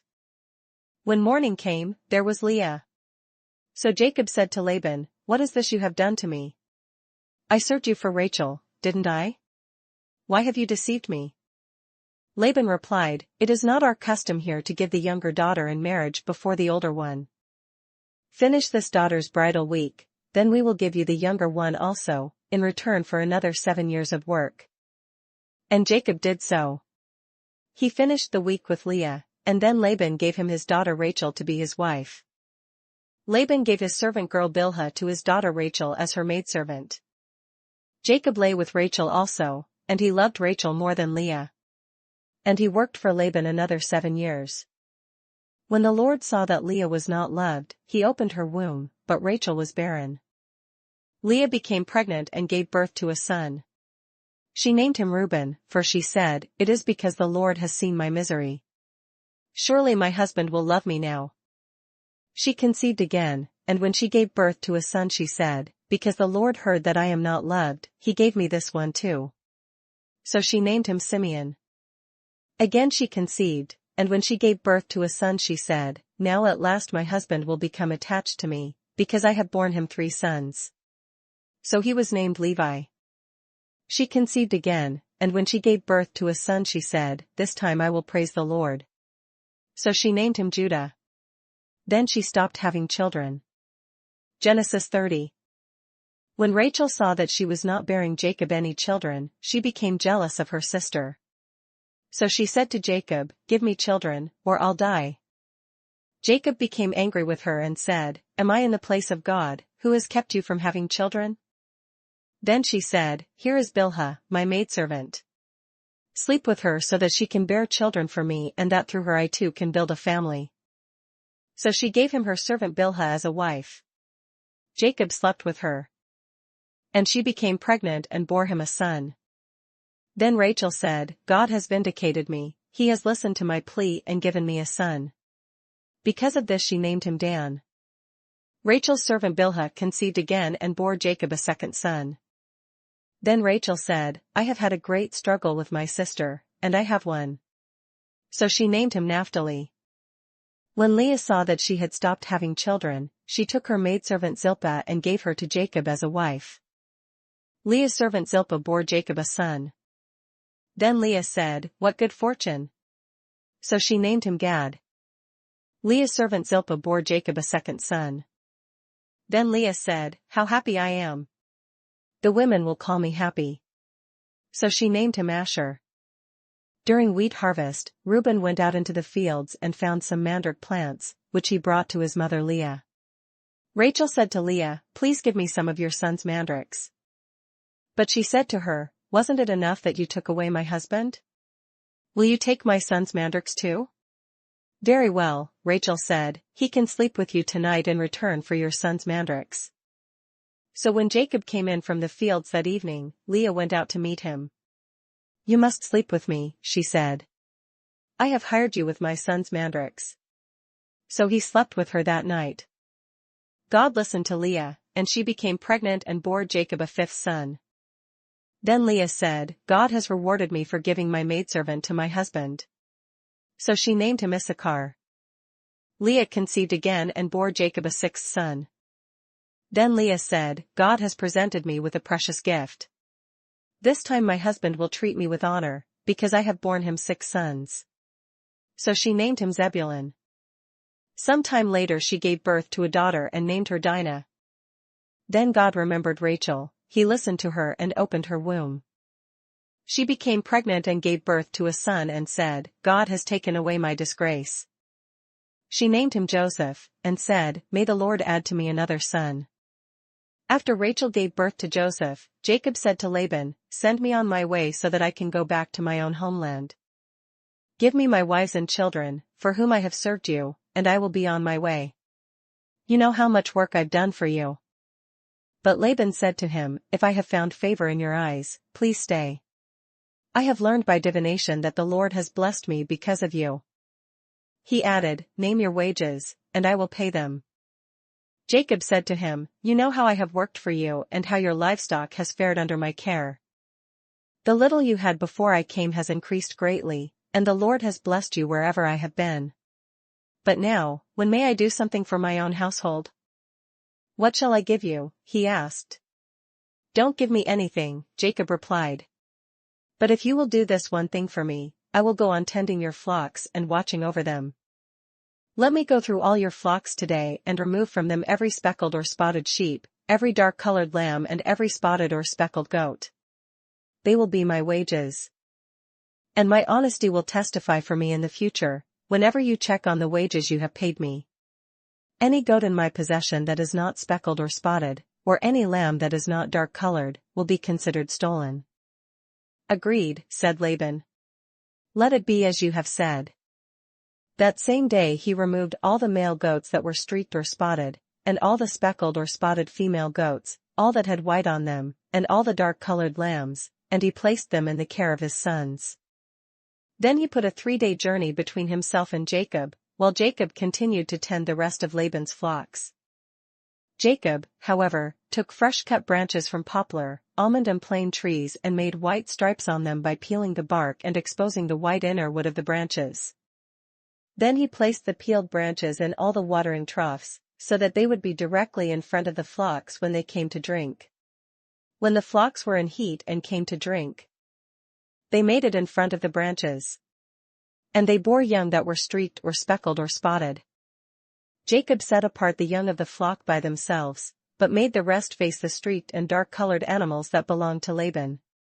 Thus he made separate flocks for himself and did not put them with Laban's animals. Whenever the stronger females were in heat, Jacob would place the branches in the troughs in front of the animals so that they would mate near the branches. But if the animals were weak, he would not place them there.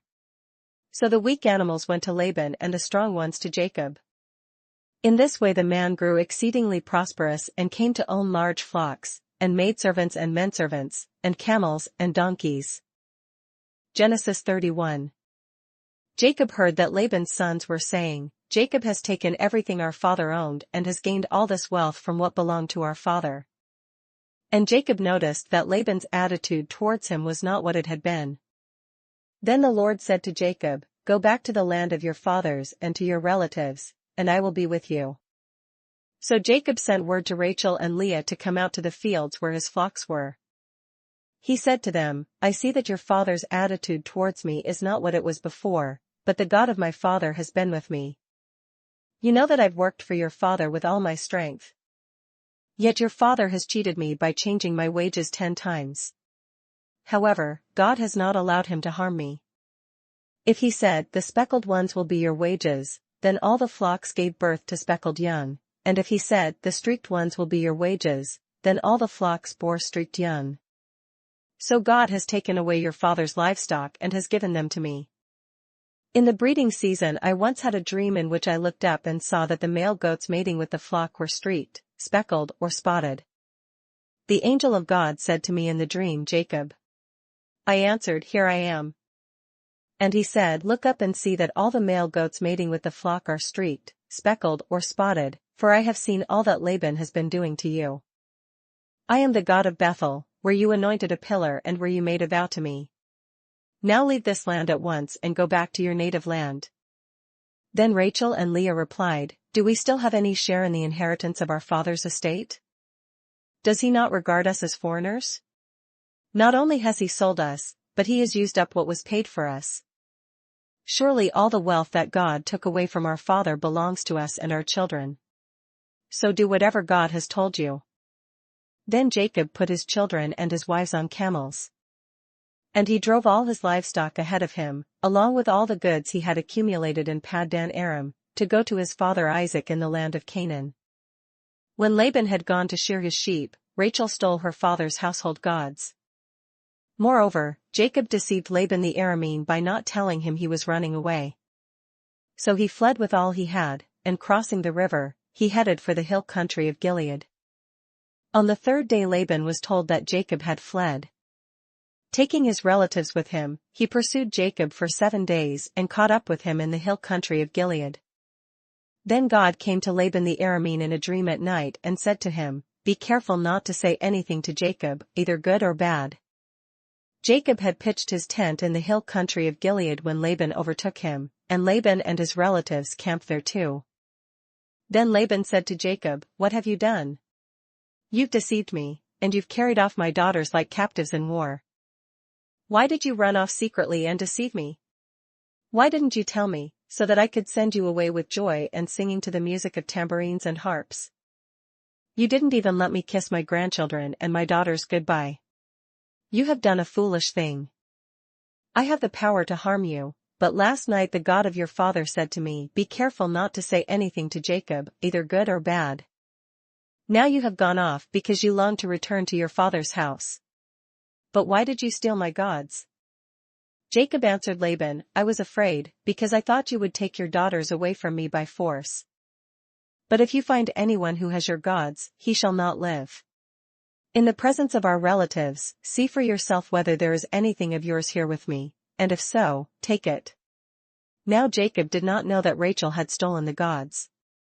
So Laban went into Jacob's tent and into Leah's tent and into the tent of the 2 maidservants, but he found nothing.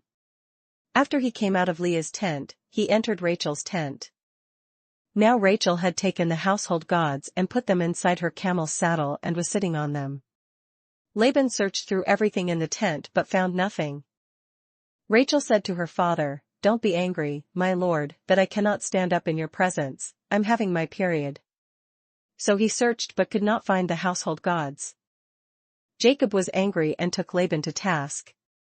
"What is my crime?" he asked Laban. "What sin have I committed that you hunt me down? Now that you have searched through all my goods, what have you found that belongs to your household? Put it here in front of your relatives and mine, and let them judge between the 2 of us. I have been with you for 20 years now. Your sheep and goats have not miscarried, nor have I eaten rams from your flocks. I did not bring you animals torn by wild beasts, I bore the loss myself.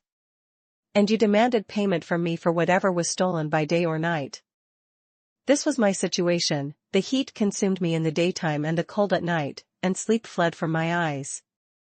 It was like this for the 20 years I was in your household.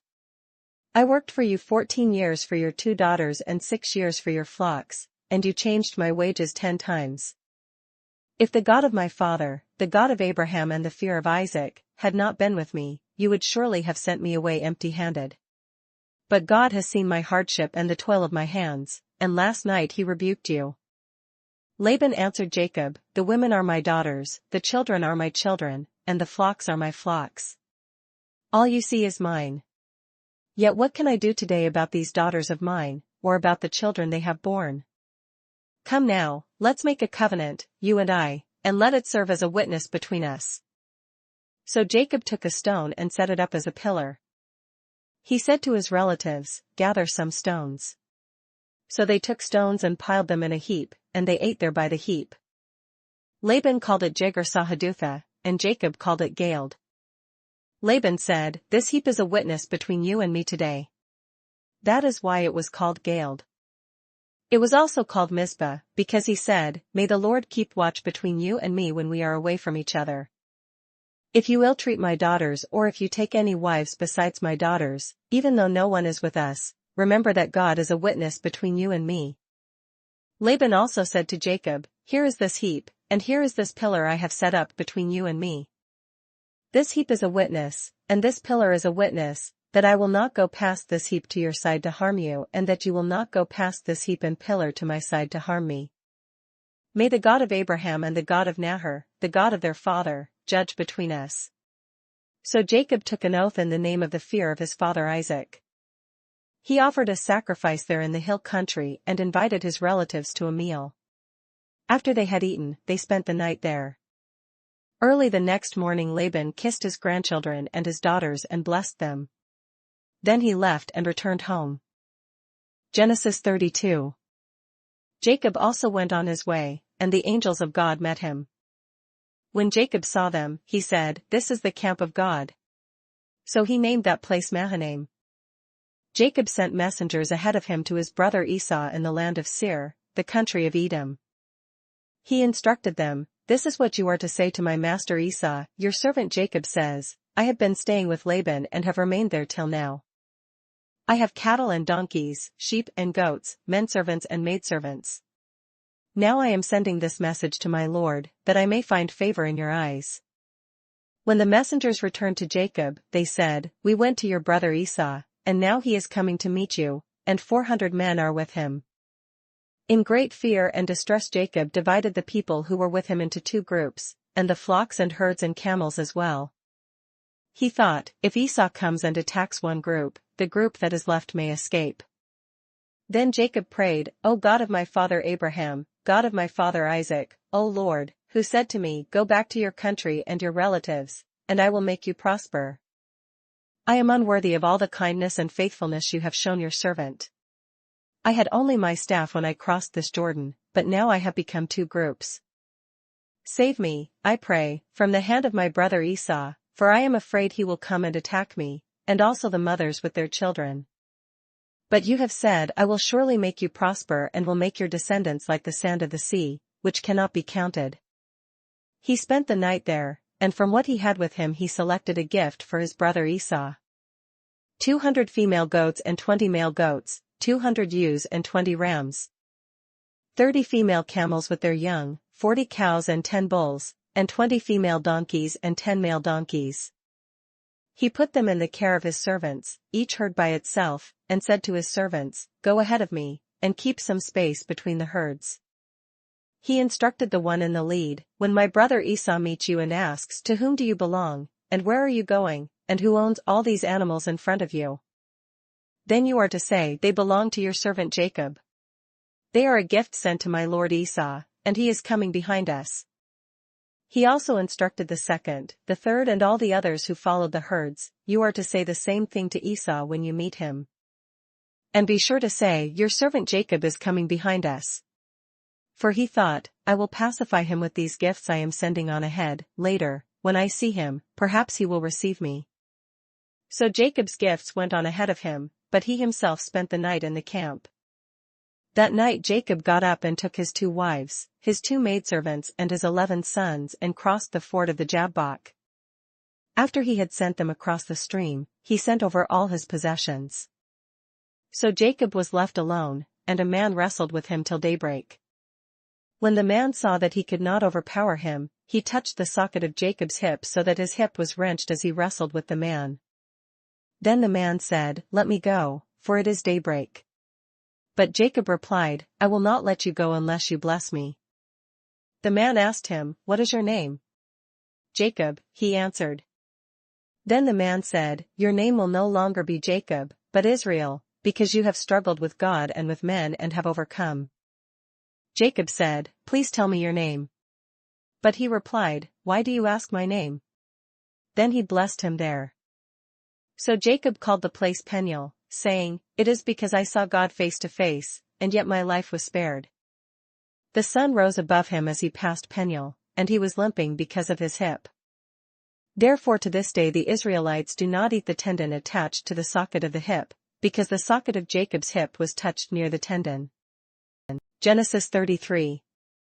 Jacob looked up and there was Esau, coming with his 400 men, so he divided the children among Leah, Rachel, and the 2 maidservants. He put the maidservants and their children in front, Leah and her children next, and Rachel and Joseph in the rear. He himself went on ahead and bowed down to the ground 7 times as he approached his brother. But Esau ran to meet Jacob and embraced him, he threw his arms around his neck and kissed him. And they wept. Then Esau looked up and saw the women and children. "Who are these with you?" he asked. Jacob answered, "They are the children God has graciously given your servant." Then the maidservants and their children approached and bowed down. Next, Leah and her children came and bowed down. Last of all came Joseph and Rachel, and they too bowed down. Esau asked, "What do you mean by all these droves I met?" "To find favor in your eyes, my lord," he said. But Esau said, "I already have plenty, my brother. Keep what you have for yourself." "No, please," said Jacob. "If I have found favor in your eyes, accept this gift from me. For to see your face is like seeing the face of God, now that you have received me favorably. Please accept the present that was brought to you, for God has been gracious to me and I have all I need." And because Jacob insisted, Esau accepted it. Then Esau said, "Let us be on our way, I'll accompany you." But Jacob said to him, "My lord knows that the children are tender and that I must care for the ewes and cows that are nursing their young. If they are driven hard just one day, all the animals will die. So let my lord go on ahead of his servant, while I move along slowly at the pace of the droves before me and that of the children, until I come to my lord in Seir." Esau said, "Then let me leave some of my men with you." "But why do that?" Jacob asked. "Just let me find favor in the eyes of my lord." So that day Esau started on his way back to Seir. Jacob, however, went to Succoth, where he built a place for himself and made shelters for his livestock. That is why the place is called Succoth. After Jacob came from Paddan Aram, he arrived safely at the city of Shechem in Canaan and camped within sight of the city. For 100 pieces of silver, he bought from the sons of Hamor, the father of Shechem, the plot of ground where he pitched his tent. There he set up an altar and called it El Elov Israel. Genesis 34. Now Dinah, the daughter Leah had borne to Jacob, went out to visit the women of the land. When Shechem son of Hamor the Hivite, the ruler of that area, saw her, he took her and raped her. His heart was drawn to Dinah daughter of Jacob, and he loved the girl and spoke tenderly to her. And Shechem said to his father Hamor, "Get me this girl as my wife." When Jacob heard that his daughter Dinah had been defiled, his sons were in the fields with his livestock, so he kept quiet about it until they came home. Then Shechem's father Hamor went out to talk with Jacob. Now Jacob's sons had come in from the fields as soon as they heard what had happened. They were filled with grief and fury, because Shechem had done a disgraceful thing in Israel by lying with Jacob's daughter, a thing that should not be done. But Hamor said to them, "My son Shechem has his heart set on your daughter. Please give her to him as his wife. Intermarry with us, give us your daughters and take our daughters for yourselves. You can settle among us, the land is open to you. Live in it, trade in it, and acquire property in it." Then Shechem said to Dinah's father and brothers, "Let me find favor in your eyes, and I will give you whatever you ask. Make the price for the bride and the gift I am to bring as great as you like, and I'll pay whatever you ask me. Only give me the girl as my wife." Because their sister Dinah had been defiled, Jacob's sons replied deceitfully as they spoke to Shechem and his father Hamor. They said to them, "We can't do such a thing, we can't give our sister to a man who is not circumcised. That would be a disgrace to us. We will give our consent to you on one condition only, that you become like us by circumcising all your males. Then we will give you our daughters and take your daughters for ourselves. We'll settle among you and become one people with you. But if you will not agree to be circumcised, we'll take our sister and go." Their proposal seemed good to Hamor and his son Shechem. The young man, who was the most honored of all his father's household, lost no time in doing what they said, because he was delighted with Jacob's daughter. So Hamor and his son Shechem went to the gate of their city to speak to their fellow townsmen. "These men are friendly towards us," they said. "Let them live in our land and trade in it, the land has plenty of room for them. We can marry their daughters and they can marry ours. But the men will consent to live with us as one people only on the condition that our males be circumcised, as they themselves are. Won't their livestock, their property, and all their other animals become ours? So let us give our consent to them, and they will settle among us. All the men who went out of the city gate agreed with Hamor and his son Shechem, and every male in the city was circumcised. 3 days later, while all of them were still in pain, 2 of Jacob's sons, Simeon and Levi, Dinah's brothers, took their swords and attacked the unsuspecting city, killing every male. They put Hamor and his son Shechem to the sword and took Dinah from Shechem's house and left. The sons of Jacob came upon the dead bodies and looted the city where their sister had been defiled. They seized their flocks and herds and donkeys and everything else of theirs in the city and out in the fields. They carried off all their wealth and all their women and children, taking as plunder everything in the houses. Then Jacob said to Simeon and Levi, "You have brought trouble on me by making me a stench to the Canaanites and Perizzites, the people living in this land. We are few in number, and if they join forces against me and attack me, I and my household will be destroyed." But they replied, "Should he have treated our sister like a prostitute?" Genesis 35. Then God said to Jacob, "Go up to Bethel and settle there, and build an altar there to God, who appeared to you when you were fleeing from your brother Esau." So Jacob said to his household and to all who were with him, "Get rid of the foreign gods you have with you, and purify yourselves and change your clothes. Then come, let us go up to Bethel, where I will build an altar to God, who answered me in the day of my distress and who has been with me wherever I have gone." So they gave Jacob all the foreign gods they had and the rings in their ears, and Jacob buried them under the oak at Shechem. Then they set out, and the terror of God fell upon the towns all around them so that no one pursued them. Jacob and all the people with him came to Luz, that is, Bethel, in the land of Canaan. There he built an altar, and he called the place El Bethel, because it was there that God revealed himself to him when he was fleeing from his brother. Now Deborah, Rebekah's nurse, died and was buried under the oak below Bethel. So it was named Elon-Bakuth. After Jacob returned from Paddan Aram, God appeared to him again and blessed him. God said to him, "Your name is Jacob, but you will no longer be called Jacob, your name will be Israel." So he named him Israel. And God said to him, "I am God Almighty, be fruitful and increase in number. A nation and a community of nations will come from you, and kings will come from your body. The land I gave to Abraham and Isaac I also give to you, and I will give this land to your descendants after you." Then God went up from him at the place where he had talked with him. Jacob set up a stone pillar at the place where God had talked with him, and he poured out a drink offering on it, he also poured oil on it. Jacob called the place where God had talked with him Bethel. Then they moved on from Bethel. While they were still some distance from Ephrath, Rachel began to give birth and had great difficulty. And as she was having great difficulty in childbirth, the midwife said to her, "Don't be afraid, for you have another son." As she breathed her last for she was dying, she named her son Benoni. But his father named him Benjamin. So Rachel died and was buried on the way to Ephrath, that is, Bethlehem. Over her tomb Jacob set up a pillar, and to this day that pillar marks Rachel's tomb. Israel moved on again and pitched his tent beyond Migdal-eder. While Israel was living in that region, Reuben went in and slept with his father's concubine Bilhah, and Israel heard of it. Jacob had 12 sons. The sons of Leah, Reuben the firstborn of Jacob, Simeon, Levi, Judah, Issachar, and Zebulun. The sons of Rachel, Joseph and Benjamin. The sons of Rachel's maidservant Bilhah, Dan and Naphtali. The sons of Leah's maidservant Zilpah, Gad and Asher. These were the sons of Jacob, who were born to him in Paddan Aram. Jacob came home to his father Isaac in Mamre, near Kiriath Arba, that is, Hebron, where Abraham and Isaac had stayed. Isaac lived 180 years.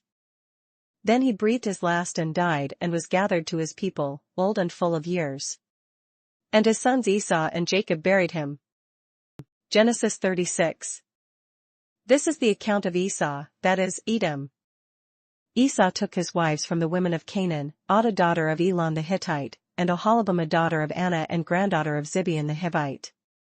Also Basemath daughter of Ishmael and sister of Nebaioth. Adah bore Eliphaz to Esau, Basemath bore Reuel. And Oholibamah bore Jush, Jalam and Korah. These were the sons of Esau, who were born to him in Canaan. Esau took his wives and sons and daughters and all the members of his household, as well as his livestock and all his other animals and all the goods he had acquired in Canaan, and moved to a land some distance from his brother Jacob.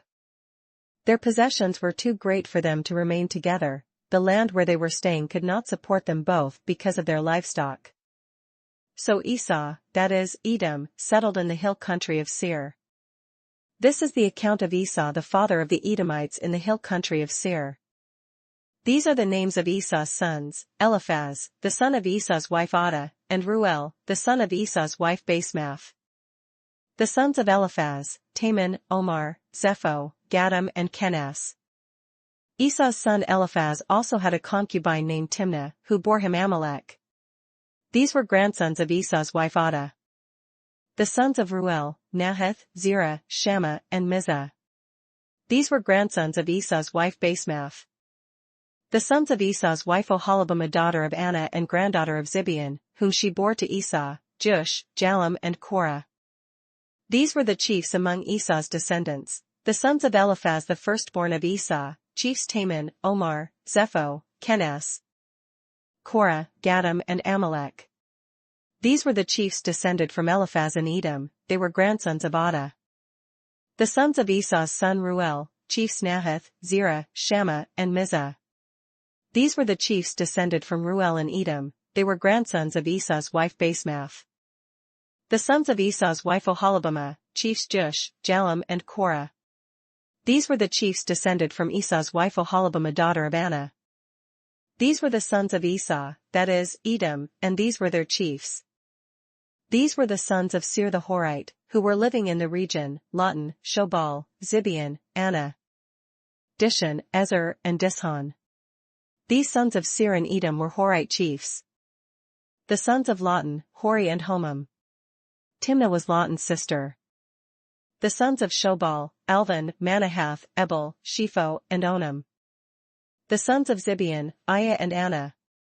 This is the Anna who discovered the hot springs in the desert while he was grazing the donkeys of his father Zibeon. The children of Anna: Dishon and Oholibamah daughter of Anna. The sons of Dishon: Hemdan, Eshban, Ithran and Karen. The sons of Ezer: Bilhan, Zavan and Akan. The sons of Dishon: Uzi and Aaron. These were the Horite chiefs: Lotan, Shobal, Zibeon, Anna, Dishon, Ezer and Dishon. These were the Horite chiefs, according to their divisions, in the land of Seir. These were the kings who reigned in Edom before any Israelite king reigned. Bela son of Beer became king of Edom. His city was named Dinhabah. When Bela died, Jobab son of Zerah from Bozrah succeeded him as king. When Jobab died, Husham from the land of the Temanites succeeded him as king. When Husham died, Hadad son of Bedad, who defeated Midian in the country of Moab, succeeded him as king. His city was named Avith. When Hadad died, Samlah from Masrekah succeeded him as king.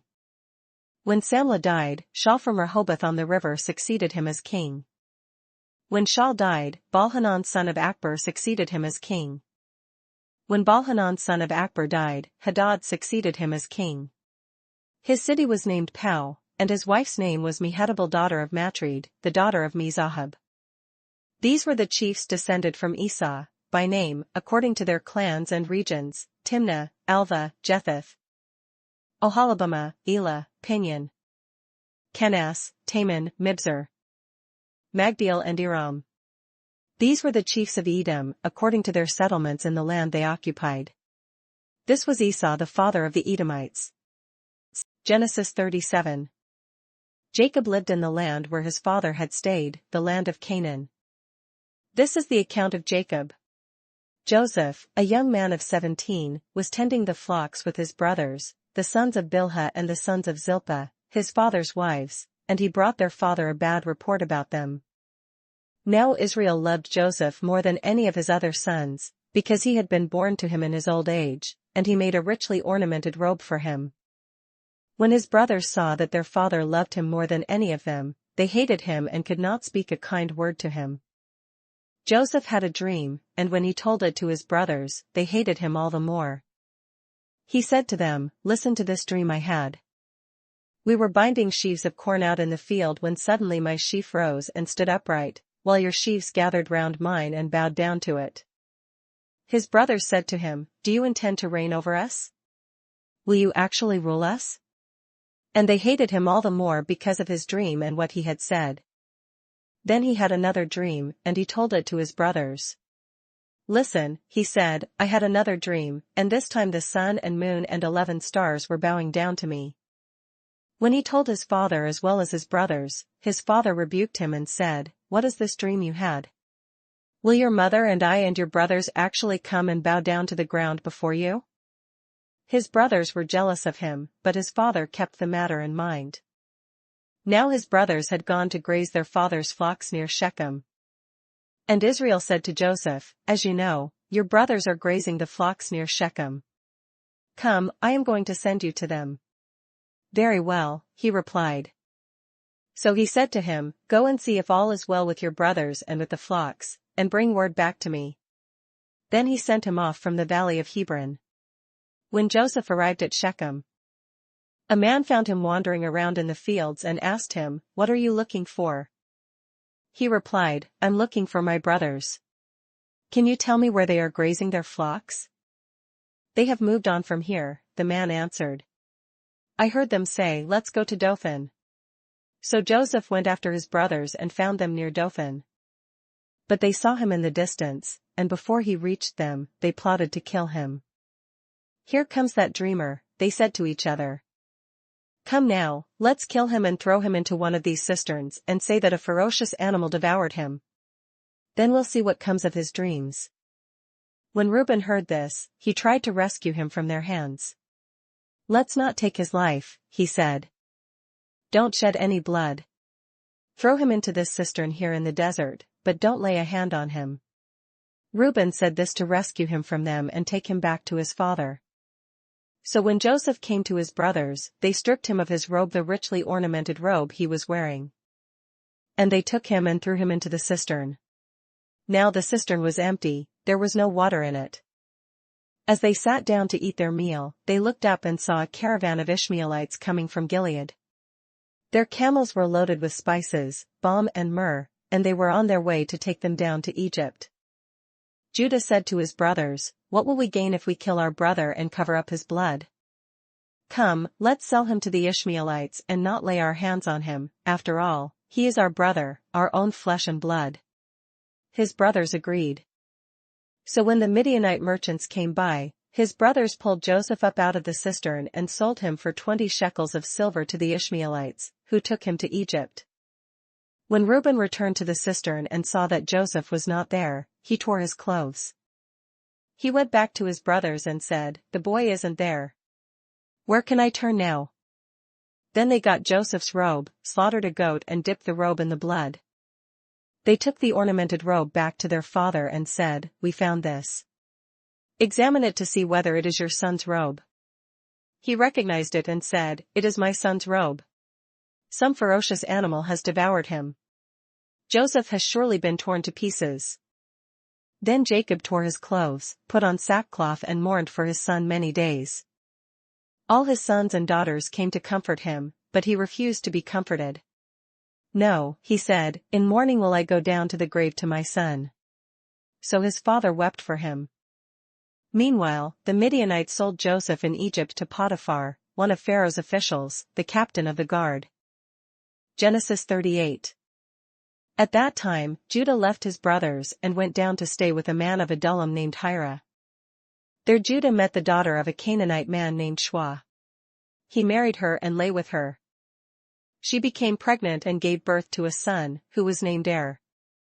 She conceived again and gave birth to a son and named him Onan. She gave birth to still another son and named him Shelah. It was at Kezib that she gave birth to him. Judah got a wife for Er, his firstborn, and her name was Tamar. But Judah's firstborn, was wicked in the Lord's sight, so the Lord put him to death.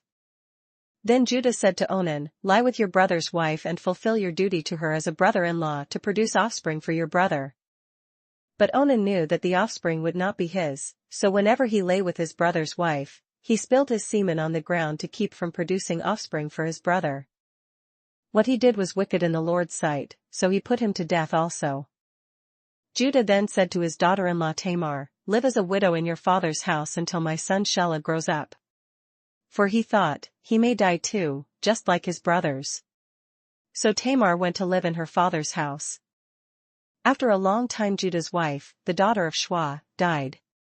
When Judah had recovered from his grief, he went up to Timnah, to the men who were shearing his sheep, and his friend Hira the Adullamite went with him. When Tamar was told, "Your father-in-law is on his way to Timnah to shear his sheep," she took off her widow's clothes, covered herself with a veil to disguise herself, and then sat down at the entrance to Enaim, which is on the road to Timnah. For she saw that, though Shelah had now grown up, she had not been given to him as his wife. When Judah saw her, he thought she was a prostitute, for she had covered her face. Not realizing that she was his daughter-in-law, he went over to her by the roadside and said, "Come now, let me sleep with you." "And what will you give me to sleep with you?" she asked. "I'll send you a young goat from my flock," he said. "Will you give me something as a pledge until you send it?" she asked. He said, "What pledge should I give you?" "Your seal and its cord, and the staff in your hand," she answered. So he gave them to her and slept with her, and she became pregnant by him. After she left, she took off her veil and put on her widow's clothes again. Meanwhile Judah sent the young goat by his friend the Adullamite in order to get his pledge back from the woman, but he did not find her. He asked the men who lived there, "Where is the shrine prostitute who was beside the road at Enaim?" "There hasn't been any shrine prostitute here," they said. So he went back to Judah and said, "I didn't find her." Besides, the men who lived there said, "There hasn't been any shrine prostitute here." Then Judah said, "Let her keep what she has, or we will become a laughingstock. After all, I did send her this young goat, but you didn't find her." About 3 months later Judah was told, "Your daughter-in-law Tamar is guilty of prostitution, and as a result she is now pregnant." Judah said, "Bring her out and have her burned to death." As she was being brought out, she sent a message to her father-in-law. "I am pregnant by the man who owns these," she said. And she added, "See if you recognize whose seal and cord and staff these are." Judah recognized them and said, "She is more righteous than I, since I wouldn't give her to my son Shelah." And he did not sleep with her again. When the time came for her to give birth, there were twin boys in her womb. As she was giving birth, one of them put out his hand, so the midwife took a scarlet thread and tied it on his wrist and said, "This one came out first." But when he drew back his hand, his brother came out, and she said, "So this is how you have broken out." And he was named Perez. Then his brother, who had the scarlet thread on his wrist, came out and he was given the name Zerah. Genesis 39. Now Joseph had been taken down to Egypt. Potiphar, an Egyptian who was one of Pharaoh's officials, the captain of the guard, bought him from the Ishmaelites who had taken him there. The Lord was with Joseph and he prospered, and he lived in the house of his Egyptian master. When his master saw that the Lord was with him and that the Lord gave him success in everything he did, Joseph found favor in his eyes and became his attendant. Potiphar put him in charge of his household, and he entrusted to his care everything he owned. From the time he put him in charge of his household and of all that he owned, the Lord blessed the household of the Egyptian because of Joseph. The blessing of the Lord was on everything Potiphar had, both in the house and in the field. So he left in Joseph's care everything he had. With Joseph in charge, he did not concern himself with anything except the food he ate. Now Joseph was well built and handsome. And after a while his master's wife took notice of Joseph and said, "Come to bed with me." But he refused. "With me in charge," he told her, "my master does not concern himself with anything in the house. Everything he owns he has entrusted to my care. No one is greater in this house than I am. My master has withheld nothing from me except you, because you are his wife. How then could I do such a wicked thing and sin against God?" And though she spoke to Joseph day after day, he refused to go to bed with her or even to be with her. One day he went into the house to attend to his duties, and none of the household servants was inside. She caught him by his cloak and said, "Come to bed with me." But he left his cloak in her hand and ran out of the house. When she saw that he had left his cloak in her hand and had run out of the house, she called her household servants. "Look," she said to them, "this Hebrew has been brought to us to make sport of us. He came in here to sleep with me, but I screamed. When he heard me scream for help, he left his cloak beside me and ran out of the house." She kept his cloak beside her until his master came home. Then she told him this story, "That Hebrew slave you brought us came to me to make sport of me. But as soon as I screamed for help, he left his cloak beside me and ran out of the house." When his master heard the story his wife told him, saying, "This is how your slave treated me," he burned with anger. Joseph's master took him and put him in prison, the place where the king's prisoners were confined. But while Joseph was there in the prison, the Lord was with him. He showed him kindness and granted him favor in the eyes of the prison warder. So the warder put Joseph in charge of all those held in the prison, and he was made responsible for all that was done there.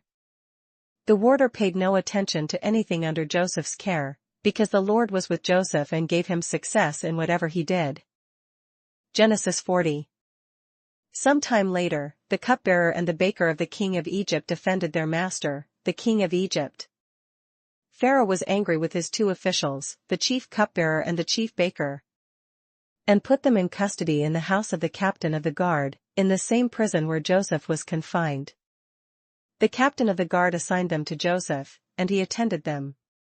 After they had been in custody for some time, each of the two men, the cupbearer and the baker of the king of Egypt, who were being held in prison, had a dream the same night, and each dream had a meaning of its own. When Joseph came to them the next morning, he saw that they were dejected. So he asked Pharaoh's officials who were in custody with him in his master's house, "Why are your faces so sad today?" "We both had dreams," they answered, "but there is no one to interpret them." Then Joseph said to them, "Do not interpretations belong to God? Tell me your dreams." So the chief cupbearer told Joseph his dream. He said to him, "In my dream I saw a vine in front of me, and on the vine were 3 branches. As soon as it budded, it blossomed, and its clusters ripened into grapes. Pharaoh's cup was in my hand, and I took the grapes, squeezed them into Pharaoh's cup and put the cup in his hand." "This is what it means," Joseph said to him. "The 3 branches are 3 days. Within 3 days Pharaoh will lift up your head and restore you to your position, and you will put Pharaoh's cup in his hand, just as you used to do when you were his cupbearer. But when all goes well with you, remember me, and show me kindness, mention me to Pharaoh and get me out of this prison. For I was forcibly carried off from the land of the Hebrews, and even here I have done nothing to deserve being put in a dungeon." When the chief baker saw that Joseph had given a favorable interpretation, he said to Joseph, "I too had a dream. On my head were 3 baskets of bread. In the top basket were all kinds of baked goods for Pharaoh, but the birds were eating them out of the basket on my head." "This is what it means," Joseph said. "The 3 baskets are 3 days. Within 3 days Pharaoh will lift off your head and hang you on a tree, and the birds will eat away your flesh." Now the 3rd day was Pharaoh's birthday, and he gave a feast for all his officials. He lifted up the heads of the chief cupbearer and the chief baker in the presence of his officials. He restored the chief cupbearer to his position, so that he once again put the cup into Pharaoh's hand. But he hanged the chief baker, just as Joseph had said to them in his interpretation.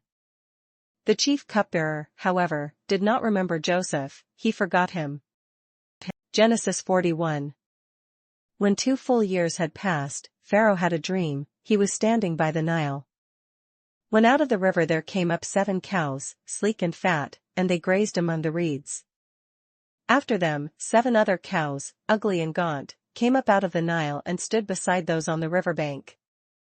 And the cows that were ugly and gaunt ate up the 7 sleek, fat cows. Then Pharaoh woke up. He fell asleep again and had a second dream. 7 ears of corn, healthy and good, were growing on a single stalk. After them, 7 other ears of corn sprouted thin and scorched by the east wind.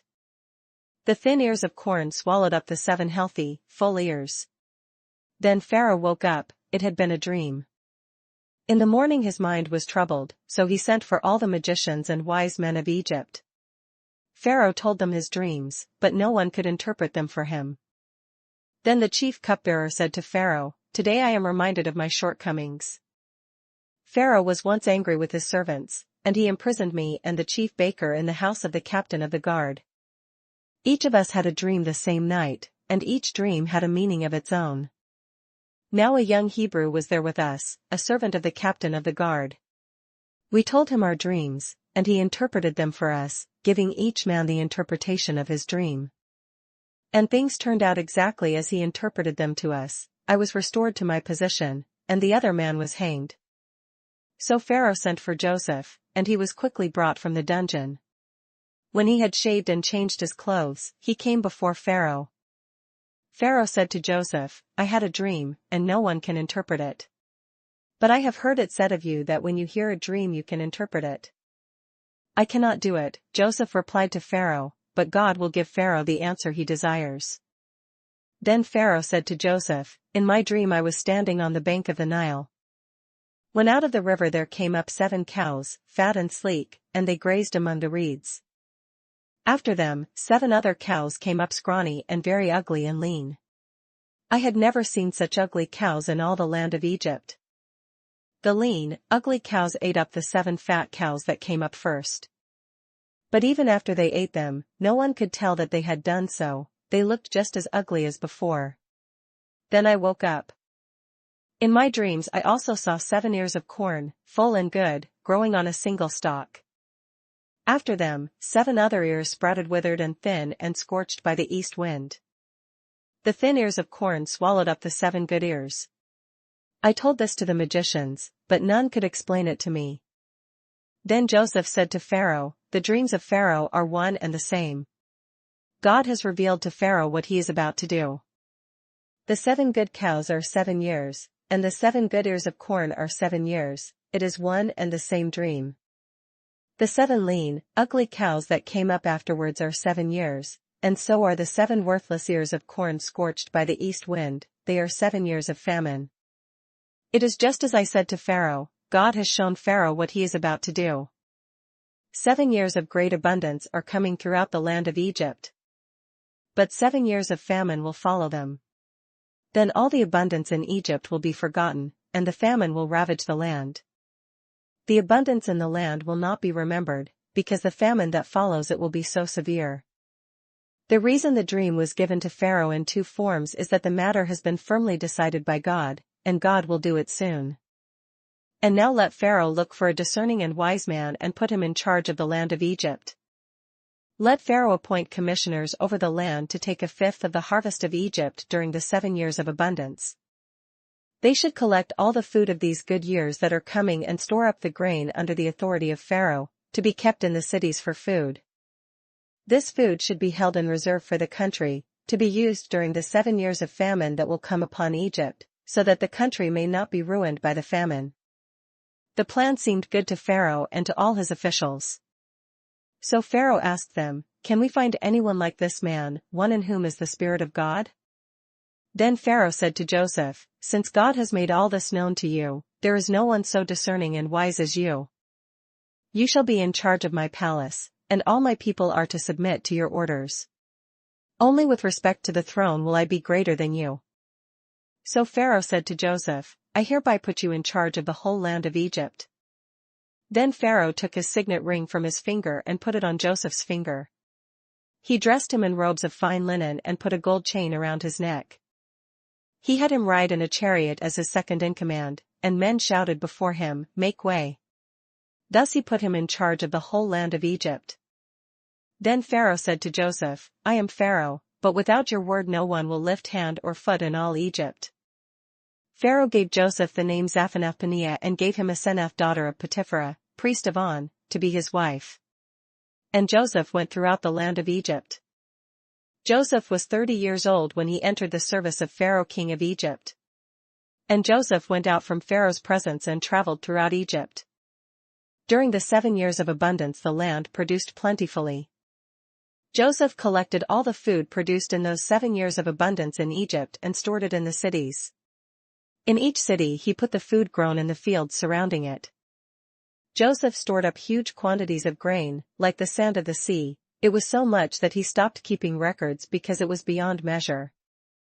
Before the years of famine came, 2 sons were born to Joseph by Asenath, daughter of Potipharah, priest of On. Joseph named his firstborn Manasseh and said, "It is because God has made me forget all my trouble and all my father's household." The second son he named Ephraim and said, "It is because God has made me fruitful in the land of my suffering."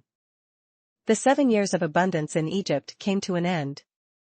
And the 7 years of famine began, just as Joseph had said. There was famine in all the other lands, but in the whole land of Egypt there was food.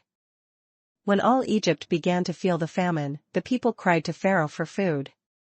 Then Pharaoh told all the Egyptians, "Go to Joseph and do what he tells you." When the famine had spread over the whole country, Joseph opened the storehouses and sold grain to the Egyptians, for the famine was severe throughout Egypt. And all the countries came to Egypt to buy grain from Joseph, because the famine was severe in all the world. Genesis 42. When Jacob learned that there was grain in Egypt, he said to his sons, "Why do you just keep looking at each other?" He continued, "I have heard that there is grain in Egypt. Go down there and buy some for us, so that we may live and not die." Then 10 of Joseph's brothers went down to buy grain from Egypt.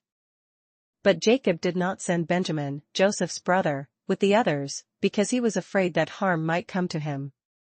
So Israel's sons were among those who went to buy grain, for the famine was in the land of Canaan also. Now Joseph was the governor of the land, the one who sold grain to all its people. So when Joseph's brothers arrived, they bowed down to him with their faces to the ground. As soon as Joseph saw his brothers, he recognized them, but he pretended to be a stranger and spoke harshly to them. "Where do you come from?" he asked. "From the land of Canaan," they replied, "to buy food." Although Joseph recognized his brothers, they did not recognize him. Then he remembered his dreams about them and said to them, "You are spies. You have come to see where our land is unprotected." "No, my lord," they answered. "Your servants have come to buy food. We are all the sons of one man. Your servants are honest men, not spies." "No," he said to them. "You have come to see where our land is unprotected." But they replied, "Your servants were 12 brothers, the sons of one man, who lives in the land of Canaan. The youngest is now with our father, and one is no more." Joseph said to them, "It is just as I told you, you are spies. And this is how you will be tested. As surely as Pharaoh lives, you will not leave this place unless your youngest brother comes here. Send one of your number to get your brother, the rest of you will be kept in prison, so that your words may be tested to see if you are telling the truth. If you are not, then as surely as Pharaoh lives, you are spies." And he put them all in custody for 3 days.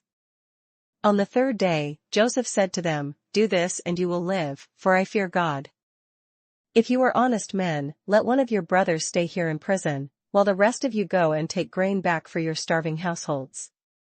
But you must bring your youngest brother to me, so that your words may be verified and that you may not die." This they proceeded to do. They said to one another, "Surely we are being punished because of our brother.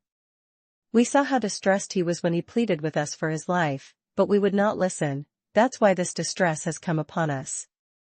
Reuben replied, "Didn't I tell you not to sin against the boy?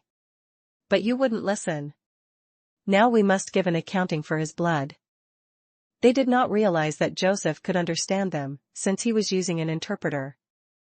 He turned away from them and began to weep, but then turned back and spoke to them again. He had Simeon taken from them and bound before their eyes. Joseph gave orders to fill their bags with grain, to put each man's silver back in his sack, and to give them provisions for their journey. After this was done for them, they loaded their grain on their donkeys and left. At the place where they stopped for the night, one of them opened his sack to get feed for his donkey, and he saw his silver in the mouth of his sack. "My silver has been returned," he said to his brothers. "Here it is in my sack." Their hearts sank and they turned to each other trembling and said, "What is this that God has done to us?" When they came to their father Jacob in the land of Canaan, they told him all that had happened to them. They said, "The man who is lord over the land spoke harshly to us and treated us as though we were spying on the land. But we said to him, 'We are honest men, we are not spies. We were 12 brothers, sons of one father. One is no more, and the youngest is now with our father in Canaan.' Then the man who is lord over the land said to us, 'This is how I will know whether you are honest men. Leave one of your brothers here with me, and take food for your starving households and go. But bring your youngest brother to me so I will know that you are not spies but honest men. Then I will give your brother back to you, and you can trade in the land.' As they were emptying their sacks, there in each man's sack was his pouch of silver. When they and their father saw the money pouches, they were frightened. Their father Jacob said to them, 'You have deprived me of my children. Joseph is no more and Simeon is no more, and now you want to take Benjamin. Everything is against me.' Then Reuben said to his father, 'You may put both of my sons to death if I do not bring him back to you. Entrust him to my care, and I will bring him back.'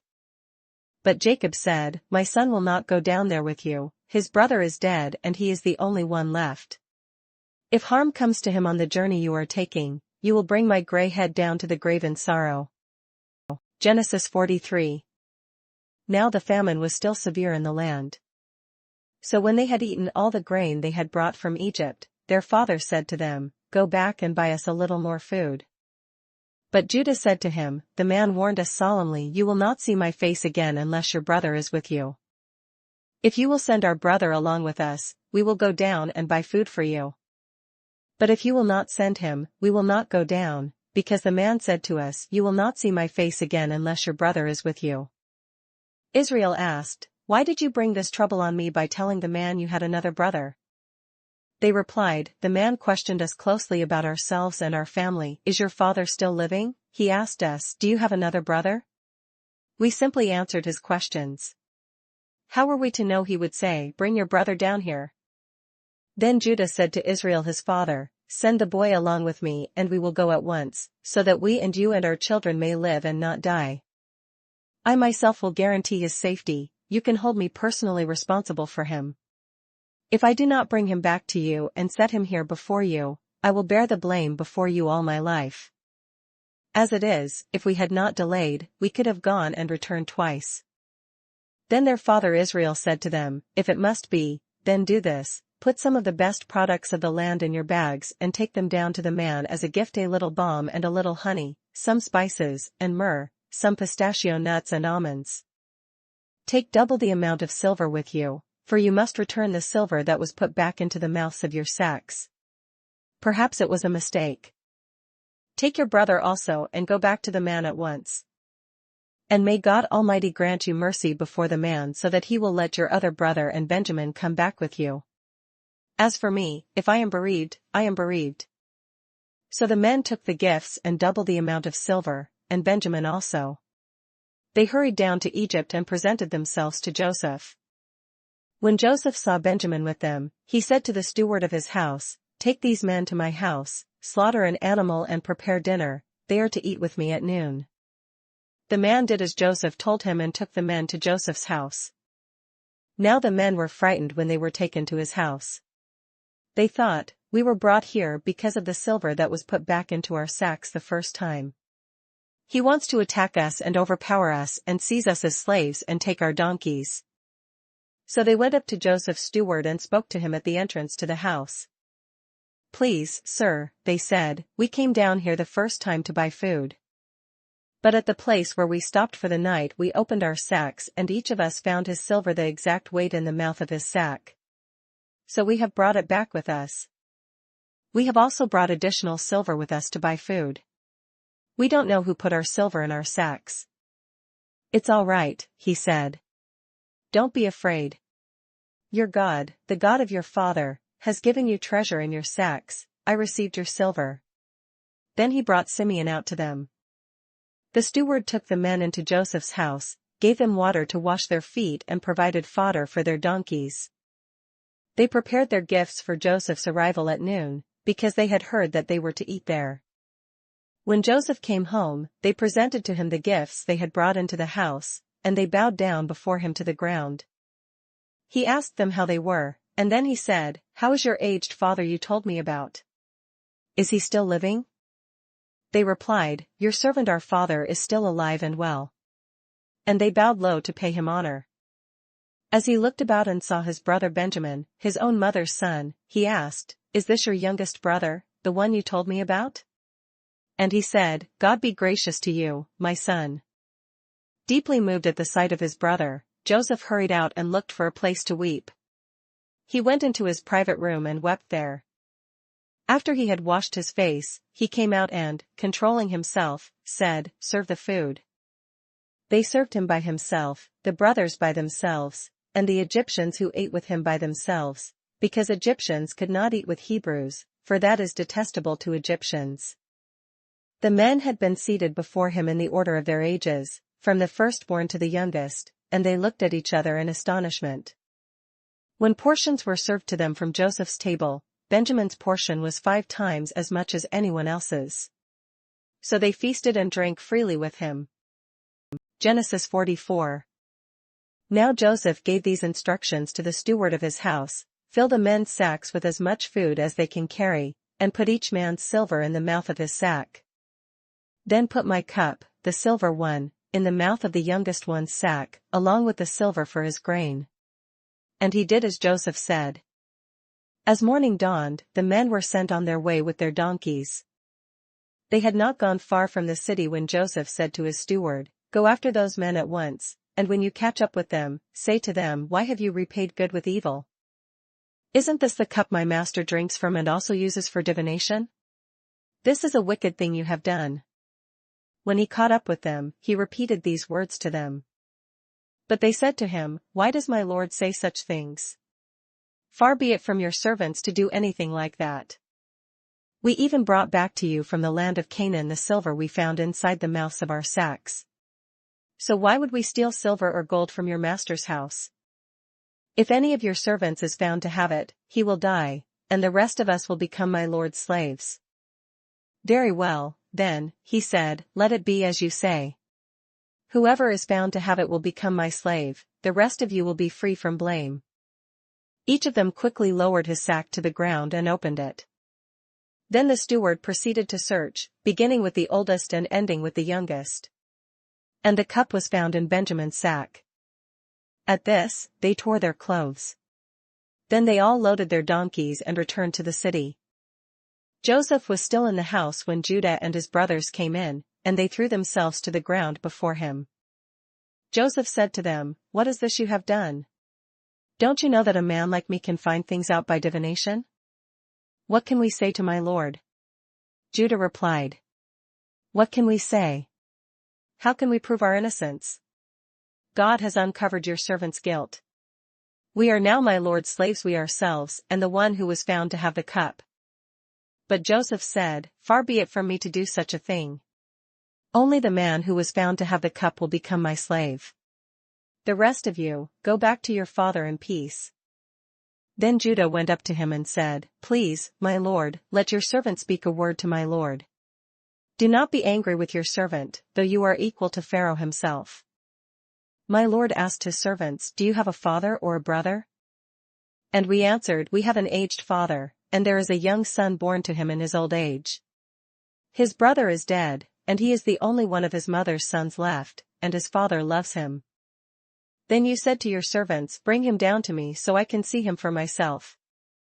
And we said to my lord, 'The boy cannot leave his father, if he leaves him, his father will die.'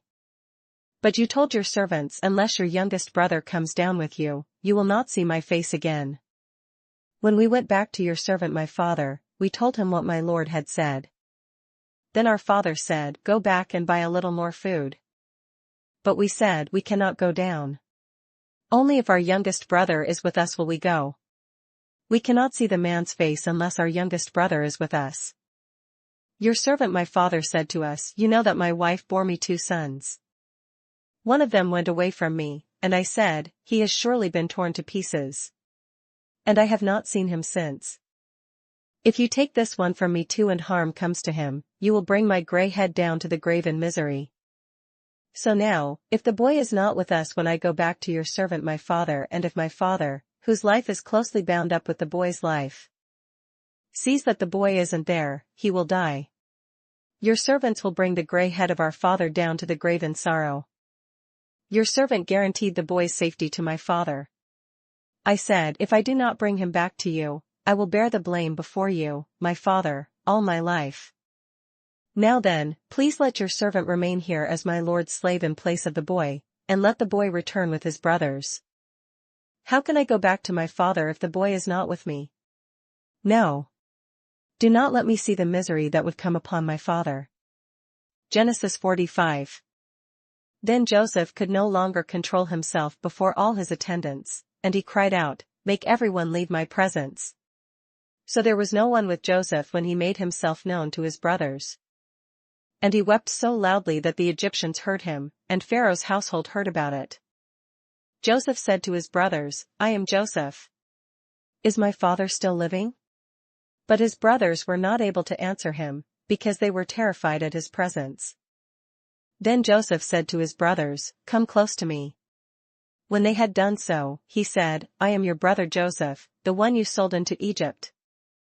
And now, do not be distressed and do not be angry with yourselves for selling me here, because it was to save lives that God sent me ahead of you. For 2 years now there has been famine in the land, and for the next 5 years there will not be plowing and reaping.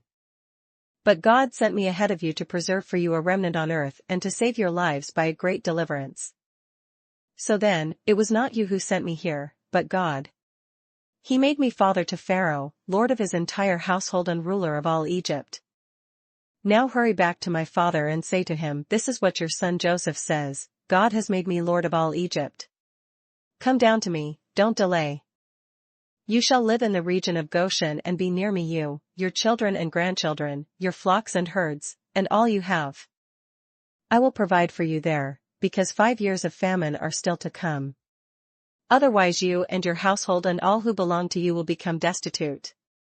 You can see for yourselves, and so can my brother Benjamin, that it is really I who am speaking to you.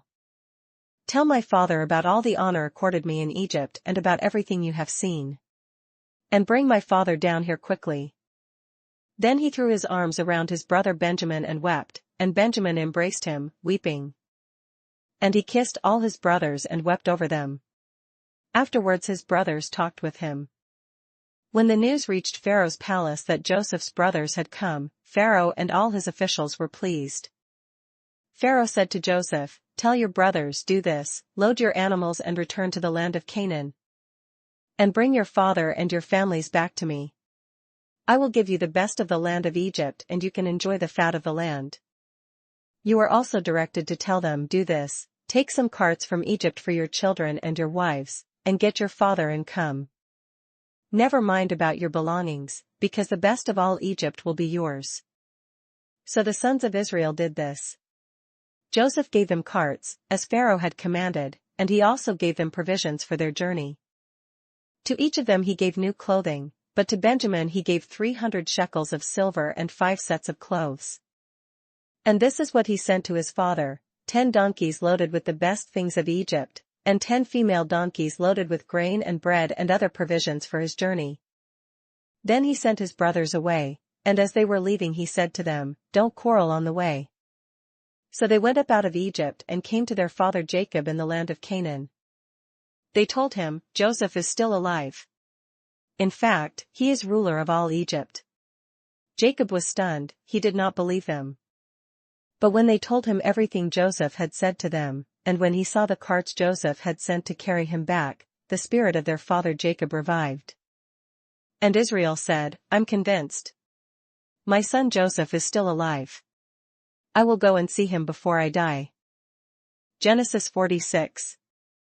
So Israel set out with all that was his, and when he reached Beersheba, he offered sacrifices to the God of his father Isaac. And God spoke to Israel in a vision at night and said, "Jacob. Jacob." "Here I am," he replied. "I am God, the God of your father," he said. "Do not be afraid to go down to Egypt, for I will make you into a great nation there, I will go down to Egypt with you, and I will surely bring you back again. And Joseph's own hand will close your eyes. Then Jacob left Beersheba, and Israel's sons took their father Jacob and their children and their wives in the carts that Pharaoh had sent to transport him. They also took with them their livestock and the possessions they had acquired in Canaan, and Jacob and all his offspring went to Egypt. He took with him to Egypt his sons and grandsons and his daughters and granddaughters, all his offspring. These are the names of the sons of Israel, Jacob and his descendants, who went to Egypt: Reuben, the firstborn of Jacob.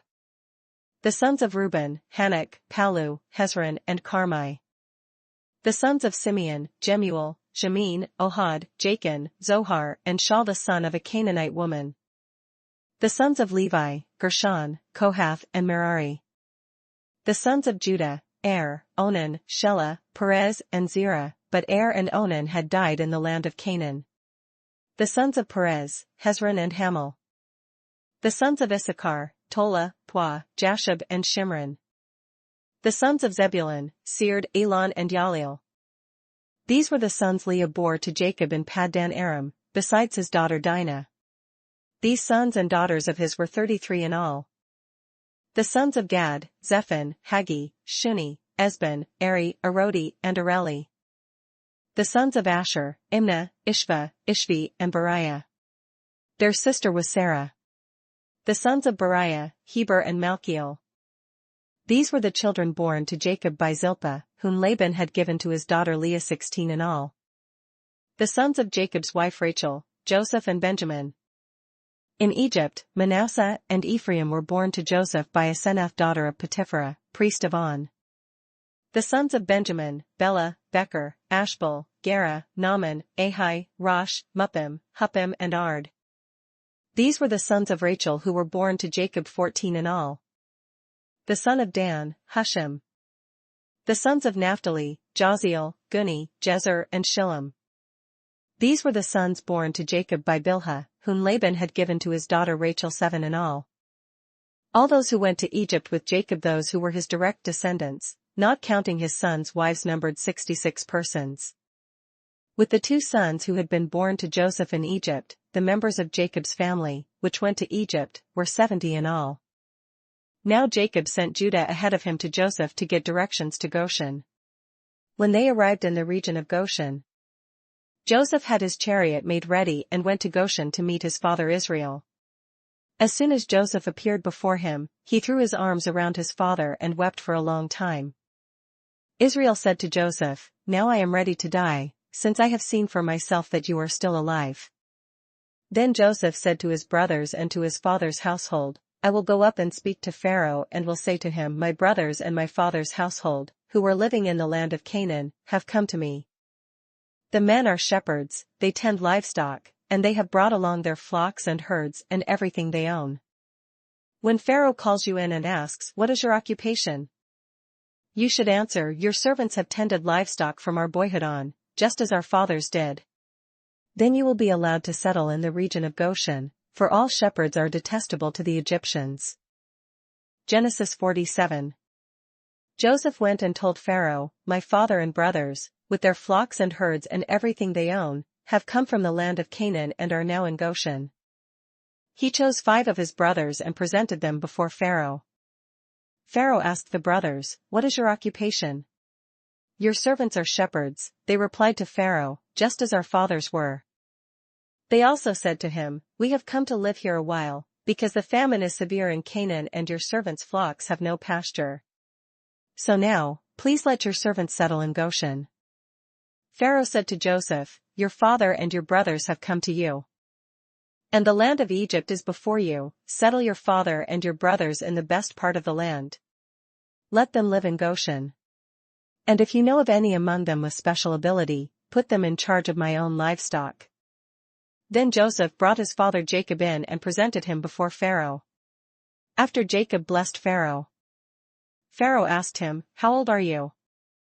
And Jacob said to Pharaoh, "The years of my pilgrimage are 130. My years have been few and difficult, and they do not equal the years of the pilgrimage of my fathers." Then Jacob blessed Pharaoh and went out from his presence. So Joseph settled his father and his brothers in Egypt and gave them property in the best part of the land, the district of Ramesses, as Pharaoh directed.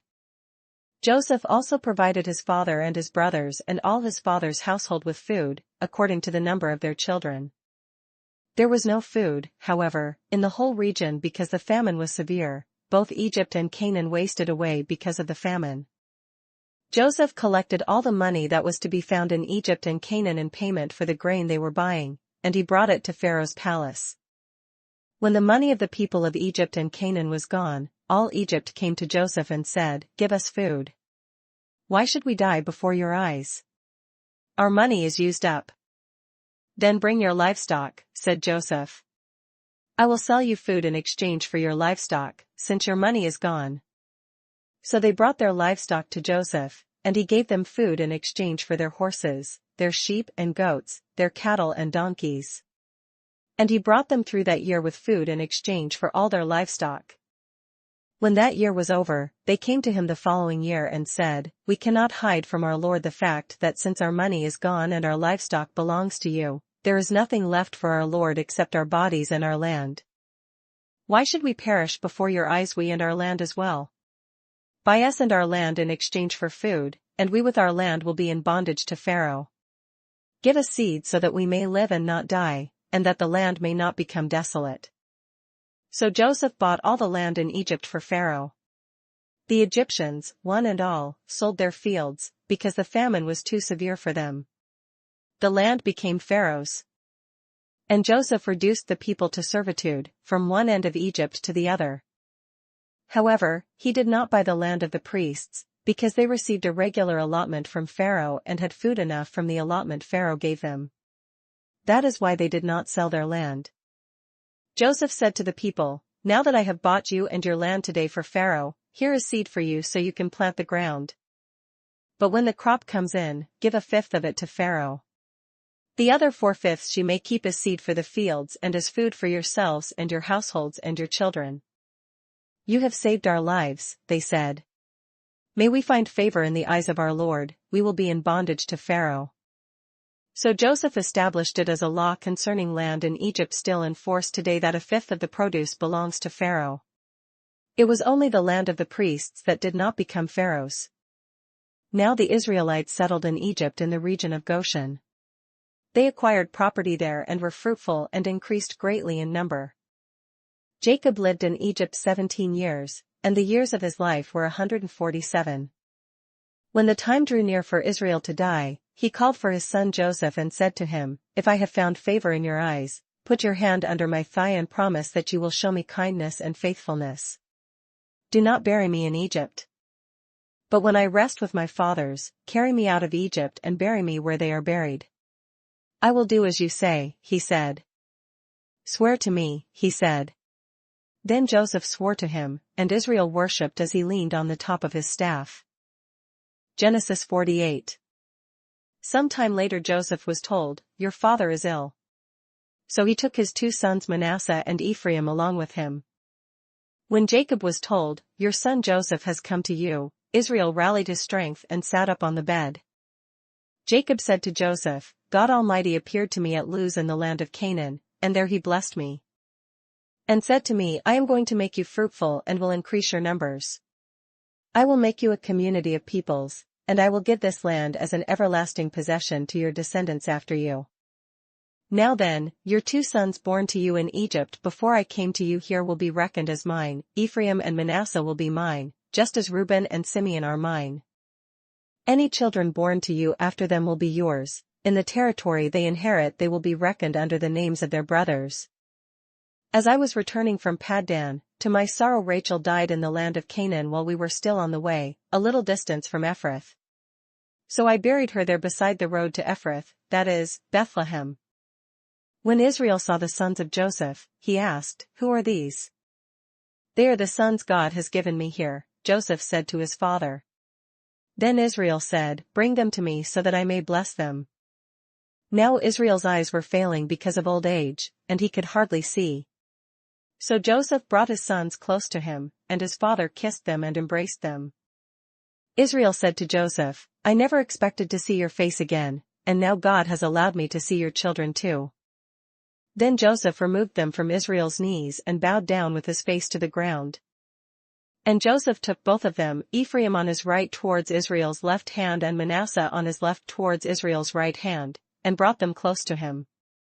But Israel reached out his right hand and put it on Ephraim's head, though he was the younger, and crossing his arms, he put his left hand on Manasseh's head, even though Manasseh was the firstborn. Then he blessed Joseph and said, "May the God before whom my fathers Abraham and Isaac walked, the God who has been my shepherd all my life to this day, the angel who has delivered me from all harm, may he bless these boys. May they be called by my name and the names of my fathers Abraham and Isaac, and may they increase greatly upon the earth." When Joseph saw his father placing his right hand on Ephraim's head, he was displeased, so he took hold of his father's hand to move it from Ephraim's head to Manasseh's head.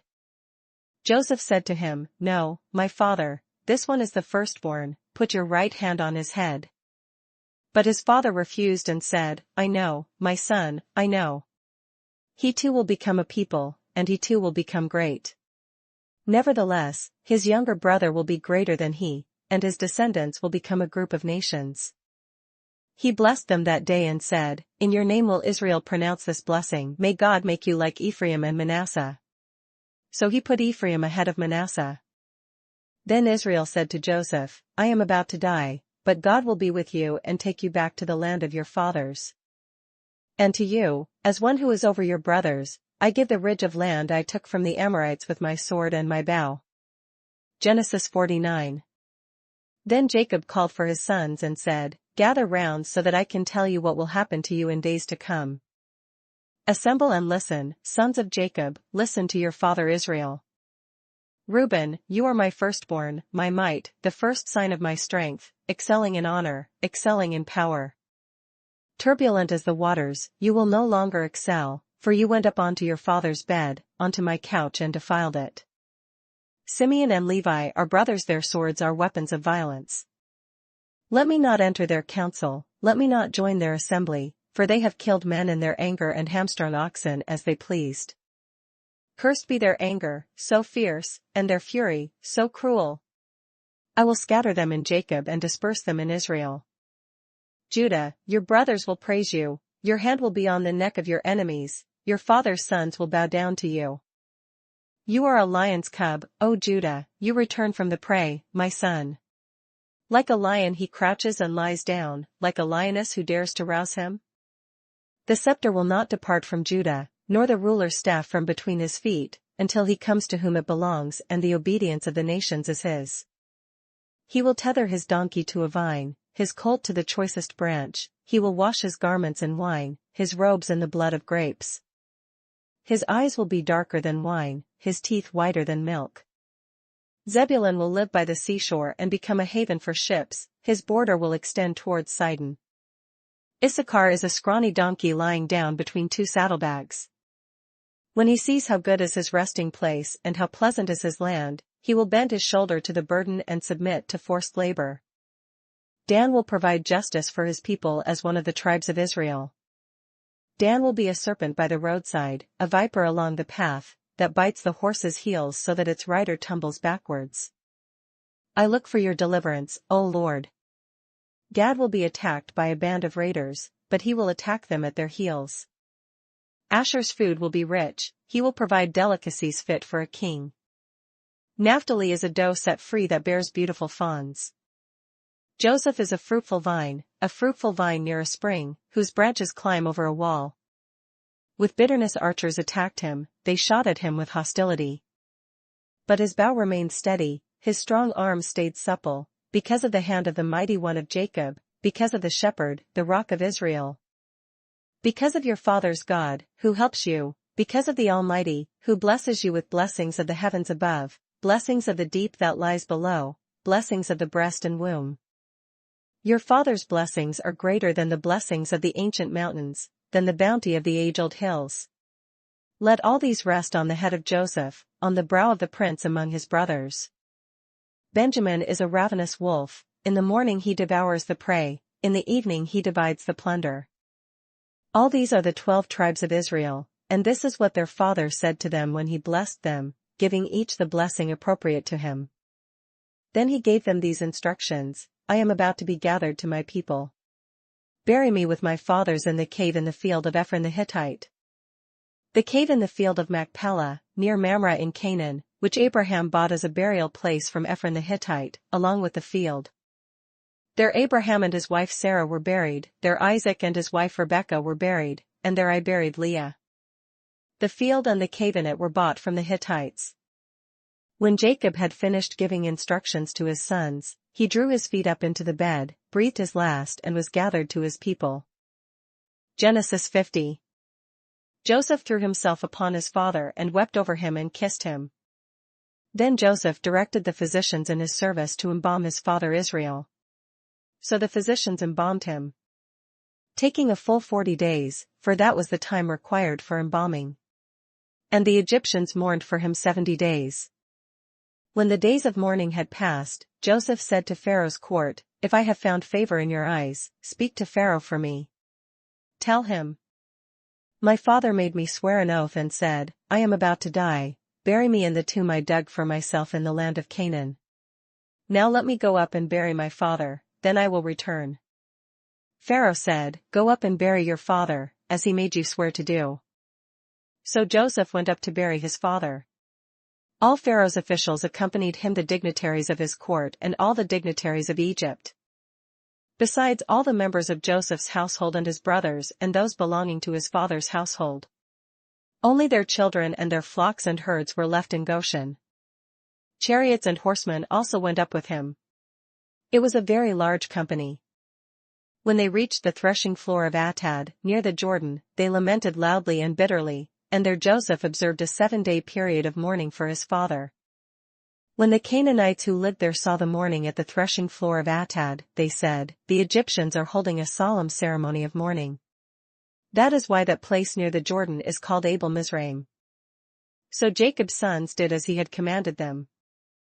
They carried him to the land of Canaan and buried him in the cave in the field of Machpelah, near Mamre, which Abraham had bought as a burial place from Ephron the Hittite, along with the field.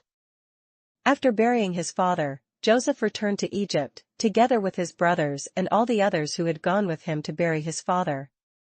When Joseph's brothers saw that their father was dead, they said, What if Joseph holds a grudge against us and pays us back for all the wrongs we did to him? So they sent word to Joseph, saying, Your father left these instructions before he died. This is what you are to say to Joseph, I ask you to forgive your brothers the sins and the wrongs they committed in treating you so badly. Now please forgive the sins of the servants of the God of your father. When their message came to him, Joseph wept. His brothers then came and threw themselves down before him. We are your slaves, they said. But Joseph said to them, Don't be afraid. Am I in the place of God? You intended to harm me, but God intended it for good to accomplish what is now being done, the saving of many lives. So then, don't be afraid. I will provide for you and your children. And he reassured them and spoke kindly to them. Joseph stayed in Egypt, along with all his father's family. He lived 110 years. And saw the third generation of Ephraim's children. Also the children of Machir son of Manasseh were placed at birth on Joseph's knees. Then Joseph said to his brothers, I am about to die. But God will surely come to your aid and take you up out of this land to the land he promised on oath to Abraham, Isaac, and Jacob. And Joseph made the sons of Israel swear an oath and said, God will surely come to your aid, and then you must carry my bones up from this place. So Joseph died at the age of 110. And after they embalmed him, he was placed in a coffin in Egypt.